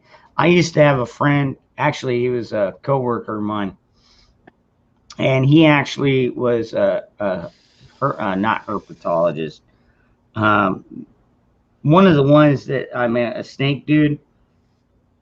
Is that a herpetologist? Right. No, a snake. Yeah, You're right. that's lizards or snakes. Yeah, you're right. Yeah. And so, anyways, he actually had a Yeah, license where he could have rattlesnakes, and he did. I went over to his house one weekend on the 4th of July, and fucking, I ended up drinking some beer and crashing out. And he showed me some of these snakes. Now, he didn't pull them out of their tanks, but he must have had 5 fucking rattlesnakes in his fucking house. And I'm like, Mm-hmm. you're fucking insane, dude. I would, no, just no. It's got fangs, dude. I already been with an ex-wife. I'm not doing a fucking snake. The deserts out here in Oregon and Washington are filled with rattlesnakes. Yep. Yes, they are. Yeah. You get the northwestern rattler, and timber. I think timber rattler. Mm-hmm. We get Some the areas diamondback. we might have timber. Yeah, mostly down here, ours are all diamondback. Thank God. Pretty easy to spot. Not to mention they'll fucking let you know if you're getting too close. Right. But the babies don't have rattles yet. Yeah, don't think that these baby rattlesnakes are born with fucking rattles. No, they have to be grown. And like Rip was saying, the younger they are, the less venom control they have. Do they still have that venom? Yeah. They just don't know how to control it. They will bite you and pump everything they've got into you. Right. Which is the same way with scorpions. The smaller they are, they don't know they're in threat, and they just dump everything they've got. And I've been stung by like a 3-inch scorpion. I mean, it felt like a hot nail being driven through my foot. It made my leg numb from the kneecap down. Yeah, it don't feel good. And but then that little one, oh my God, that was like white hot burning. Oh my God, that thing. And I couldn't feel my leg for almost 2 days after that. When I was working with snakes mainly, but raising reptiles, I had made an order once, and the creepiest snake I'd ever worked with is I had ordered a male and female pair of albino cobras, right? Nice. And they were just tiny little guys. They're about the big around as your finger, and they were probably about, I don't know, 2-3 feet long, right? The thing about them is, and then at the same time I ordered a gaboon viper, which has the biggest venom sacs out of all snakes, but they're pretty calm. And then I ordered like the coral snake, which is supposed to be like the most venomous snake. and all. But the thing about they didn't worry me because they were predictable, right? You knew, you got to know them, you got to know what not to do, what to do. But the cobras, they would watch you. And so as you're coming up to the tank to like feed or something, or they would watch you, right? And they would act like they were ready for food. But then the second you open that tank, even though you were putting food on the other side, they would try to get out to get you. They literally planned. And like if you were outside the tank, they would pace back and forth looking at you. Where the other snakes just stayed coiled up. Oh no. Those things were always looking for a reason to escape or get you. They were creepy. And they just looked at you like they knew what they were doing, right? And they were smart too. And because sometimes they'd lay in wait, like you couldn't see them underneath the stuff, and you're like, where in the world is it? You know? And then they'd spring out. And then I started looking up what the venom does on snakes like that to you. Yeah. And that's what made me stop. That's what made me stop dealing with them. That's what I was going to say. I was about to say, have you ever seen the video on YouTube where like the dude takes like a glass of human blood and like injects it with venom? Like your blood turns into like fucking jello, dude. No, your tissue does. Dude, it breaks down the tissue, man. Oh yeah, that's bad, dude. Like he'll get fucking all turn all. I've seen him go. I'm gonna put the video in the private chat. Look at it. Yeah, that shit'll stop your fucking heart. Hand, finger, arm. Never been bit by a spider. Now sometimes I've heard the spiders are worse than scorpions and all that. But I don't know for a fact. Well, tick is technically an arachnid. It's a spider, and I contracted Lyme disease in 2009, and it about wrecked my life for a couple of years. I still have fallout from it. I still maintain with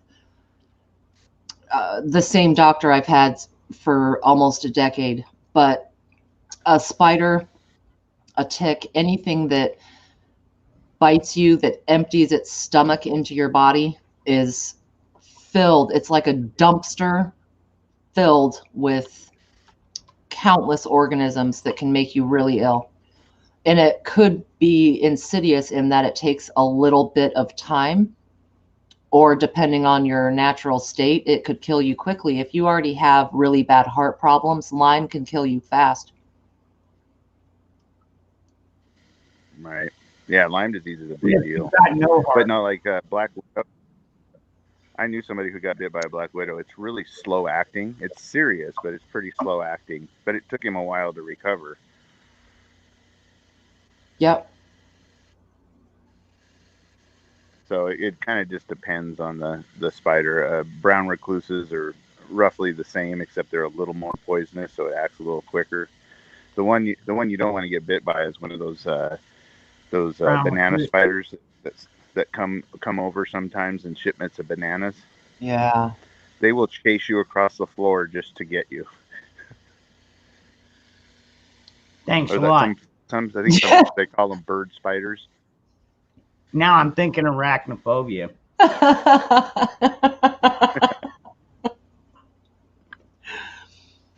Up in the north, we have something called the hobo spider, Hobo. It looks a lot like a large brown garage type spider, but a hobo does have specific marks, and it's a funnel spider, makes a web that looks like a funnel. That thing is poisonous as hell. It can fuck you up very quickly.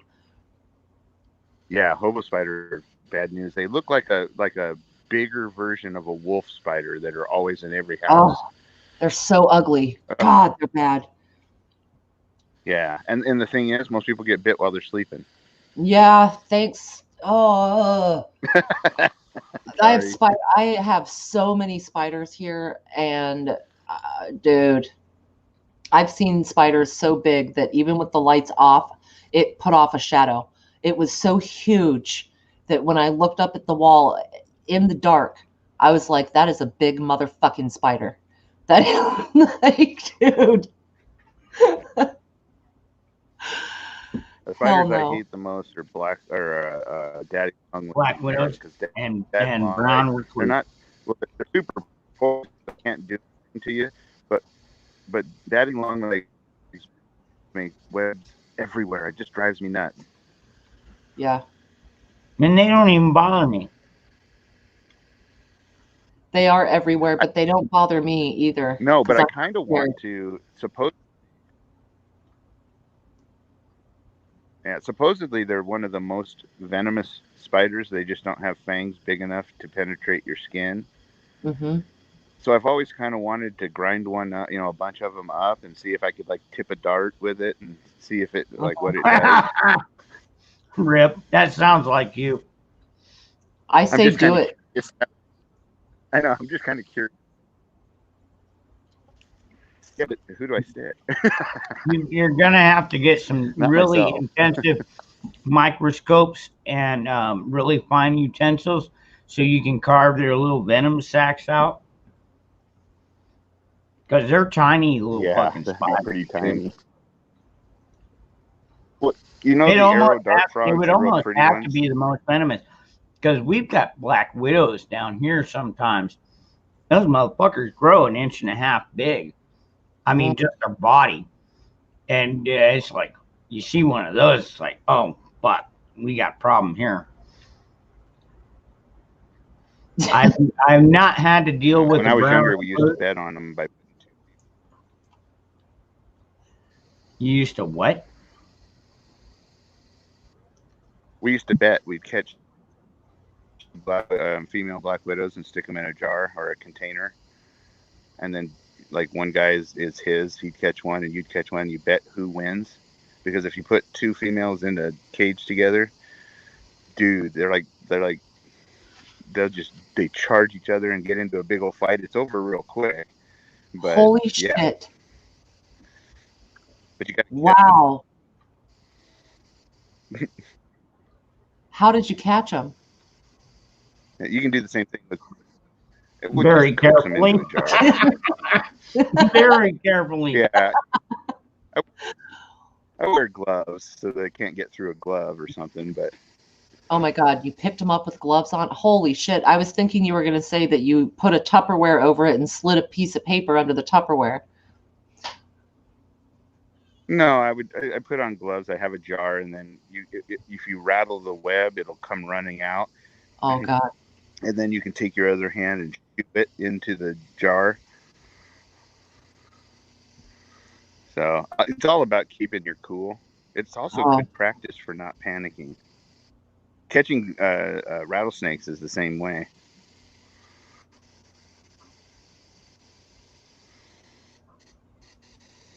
You've caused my heart to palpitate a little bit. I don't like with these stories. That's intense, dude.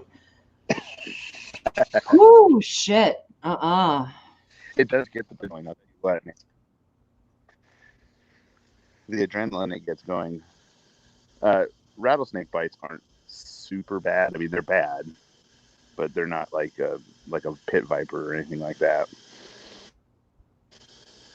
Pit vipers, you're in trouble because most places don't have anti-venom, so all they're going to do really is shoot you up with Demerol and let it run its course. But the problem is that a lot of pit vipers, like any of the pit vipers, they their venom is necrotic also, so it rots your skin, turns it into mush. So basically, when you get bit, they have to extract the poison out of you best they can, and then they look and watch and wait as you're drugged up to see how it attacks your skin, and then they just slowly remove what starts dying until they get beyond the poison. So that's why I got rid of them. I'm like, no, not for me. Because all it takes is one accident, and you've lost a finger, an arm, your life. Sure. Yeah. Gila monsters aren't that way. But well, they can be if you don't get medical help. If you're in the middle of the desert and a fucking Gila monster decides to fucking take a nibble out of you, they're going to do exactly like you said. And they're going to fucking wait and let you walk off into the fucking sunset. And they're slowly going to follow you. And then when you drop dead, they're going to come over well, they'll fucking fight off the vultures. You have to fight off the fucking vultures too. Got to remember that. Yeah, well, score a get bit by touchdown a on Gila monster, though, you basically have to step on him or reach into his hole.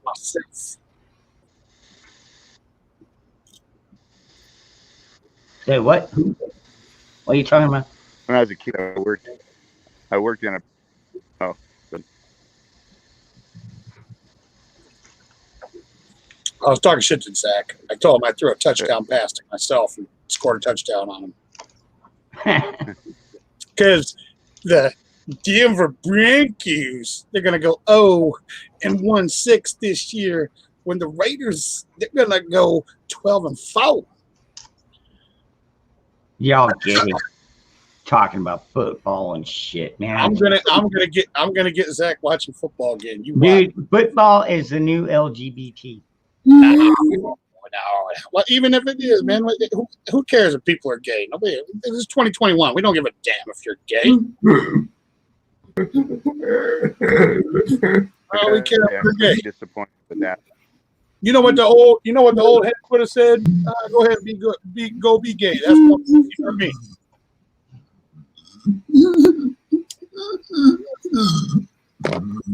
Yeah, Steve. I'll tell you what, the ants down here in the desert, we got these red ones. I guess you call them fire ants. They're about fucking 1/2 inch to 3/4 of an inch long. And when they fucking bite you, dude, you fucking know it, and it doesn't stop hurting. Dude, like 2 hours later, rubbing lotion on it, it's fucking stinging. Yeah, I'd call that a fire ant. Yeah, Stanley ain't lying. You see a brown recluse, you kill it on sight. No matter how you hammer fist it, fucking burn it. Do an elbow drop off the top rope, fucking do whatever you gotta do. Kill. They'll put a hole in your body. Could you imagine getting bit on your privates by a brown recluse? Burn it. It ruin your life. Just burn it. You see a bug, just burn it. You see a brown recluse, burn the whole fucking house down, man, because there's probably more of them. Oh, wait, who is the person that's afraid of spiders in here? I got a little fun fact about spiders. No matter where you're at, you're never more than 8 feet away from one.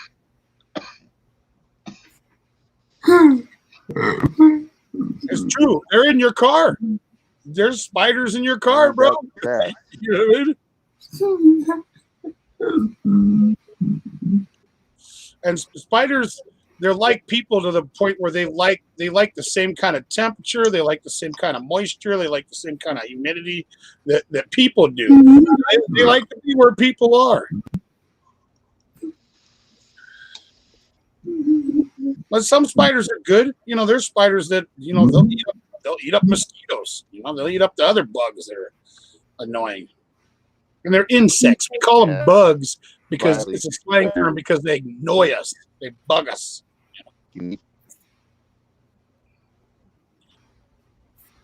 Oh shit! I didn't even realize that. What's that? Dude, if this is what I think it is part 3 of Rob Zombie's The House of 1,000 Corpses. It says Free from Hell. Yeah. You've never seen that? No. Oh yeah, you gotta go check that out. The Devil's Rejects, yeah. It's not as good as the first 2, but yeah, I mean, it is what it is. You know, the first 2 were kind of hard to top. You know what I mean?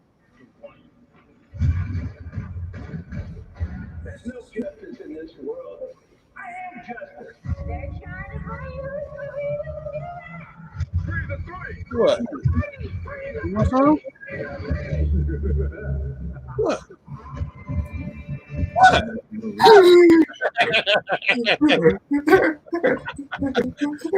Oh man, Zach, I love it.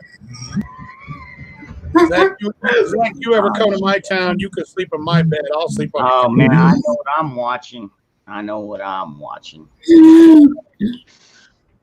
No, Zach can't sleep in my bed because I heard about him in Ghost. Ooh-wee. Hell, I'll let you fuck my sister.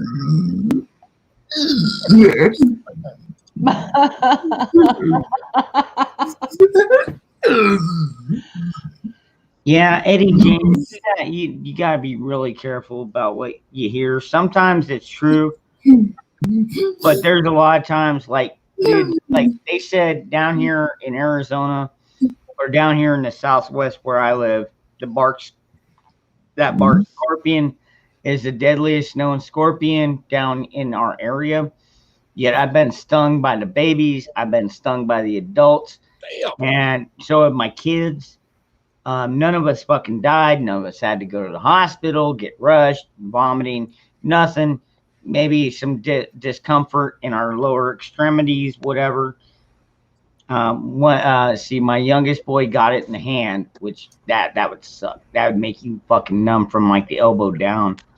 But it's weird because like you could still walk, you can still move your hand, you have full function of your digit or your digits, whatever the case, but it's just like numb. It's kind of like being on Novocaine, if you know what I mean. It's like you can still kind of talk, and you can still function your mouth and eat and chew and all that, but it's just numb, and that's how it is when I get fucking stung by those little pricks. I imagine it'd probably be about the same with a spider. But I don't know if I would take the chance. I fucking hate spiders. Dude, they're too fucking creepy. I'll tell you what I hate. Rats and mice. My snake loves those. I've got a pet snake, believe it or not. I don't want nothing to do with no rat, no mouse. You know what a mouse does? A mouse cannot control its bowels, so it shit. I know. They shit everywhere. They crawl into your fucking cupboards, pissing shit on your dishes, your silverware. I don't get those here. The rats chew through your fucking walls. I don't have that problem. I don't either because we got cats. We got cats and snakes help. Yeah. But then the cats kill the snakes, and it's like, dude, don't kill the snake. Although, you guys are on the same team. I know, right? All you gotta do, there's plenty for all of you. You know, because the cats normally don't want to eat the mice. Right. They want to play with it and kill it, and then leave it as a present. Oh. So when you wake up in the morning, you're walking around the house, you step on a dead fucking mouse or a rat, and you're like, "Oh, thanks a lot, fucking, Ramses or whoever." I don't just hate rats and mice. They freak me the fuck out. Like, dude, like I see a fucking mouse, dude. I'm a disappear. You scream like a little bitch. Yeah. I'm gonna disappear faster than jelly-filled. I'm gonna be gone, dude. I'll be down the street. I'll be down the street having an asthma attack and a fucking heart attack at the same time, getting away from that fucking mouse. That is too damn funny. No, I'm dead serious, man. They freak me the fuck because they carry all kinds of diseases and shit. Like, come on, rats almost killed the whole world one time. I feel the same way about pigeons down here, and we got flying rats. Oh yeah, birds are assholes, right? You know what I mean? Yeah, but they could shit anywhere, but they're flying around. They're like, I'm gonna shit on that motherfucker right there. I thought that was supposed to be lucky. Shit on. They can shit anywhere they want. They can fly anywhere they want to fly. They can shit, they choose to shit on you. You know? I was driving to work one day, had my fucking window down, and I felt this like that, and I figured it was like a bug came in, so like that. Bird shit all over my face. Motherfucker flew by the car. Yeah. And to top it off, Virginia Roots, this was during the height of the bird flu. So I was like all freaked out because like it was like it was near my eye and shit. I'm like, I'm gonna die. That's funny. But I'll take a bird over a mouse or a rat though. Fuck that. But I agree with the freedom statement. The pigeons, they're rats with wings. Mm-hmm. Because some birds are cool, like the parrots and parakeets and other stuff like that. And what's the one? You seen the one that he's so huge he almost looks like an animatronic toy from a fucking theme park? Have you seen that guy with the pterodactyl? No, the actual bird that's still alive. He's got a beak like the fucking size of a surfboard. You know what I'm talking about? Oh, not the seagull, the pelican. What is it? Not the pelican. Oh, okay. Let me see. Hold on. I just saw a picture of a video of one the other day.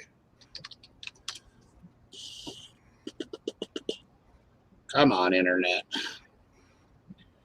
Come on, internet. What's up, Zach? Go ahead, man. Toucan. No, this is. Hold on. Let Zach speak.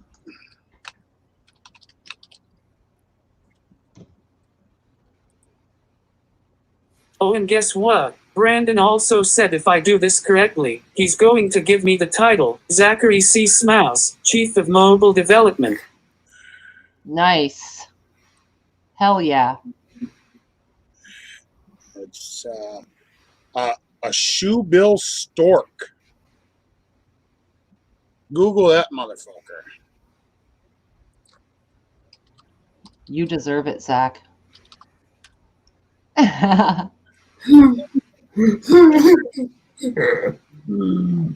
Keep us posted every step of the way, seriously. All of the positive thoughts and prayers going toward you succeeding at that, it will help. It'll lift you up and get you going with it even more.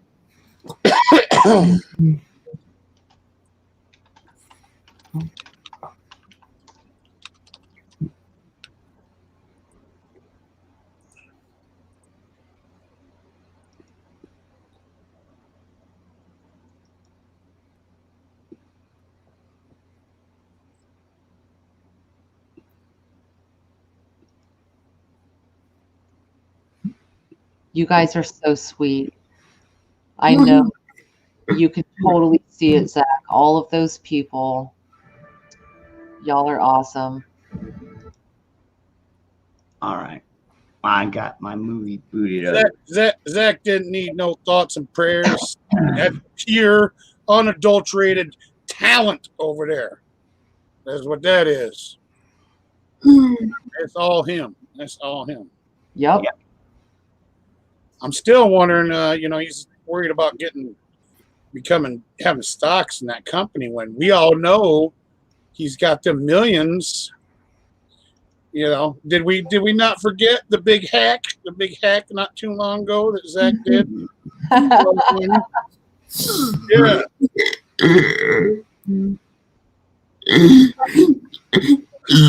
He's like, shut up, I'll kill you.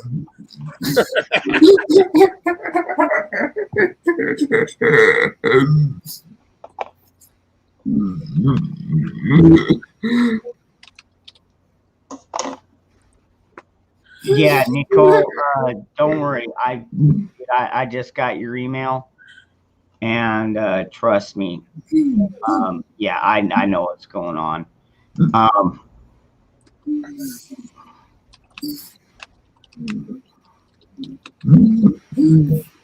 Yeah, and that. But yeah, I saw it was going on. Anyways, we are coming up on 3.5 hours, folks. I've got my movie booted up. I'm gonna watch The Three from Hell. I don't know if you've ever seen it. Me personally, I am a huge fan of Rob Zombie, and this is a movie I haven't seen. I figure it's about long enough. By the time I'm done watching it, Virginia knows I'll probably already be asleep. Yep. I'll rock you to sleep, darling. Oh man, just let me nuzzle your breasts. Yeah, you can nuzzle. Maybe nibble. All right. Well, all right, okay. Guys, if you guys are ever in my area, you be sure to give me a holler first, and we will go to the range and rock it. Sounds good. Anytime.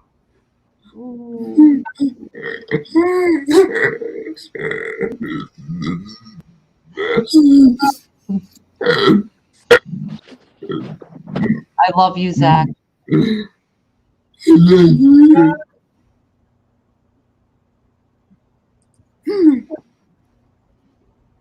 Damn it, polar bear. You are going to get me arrested.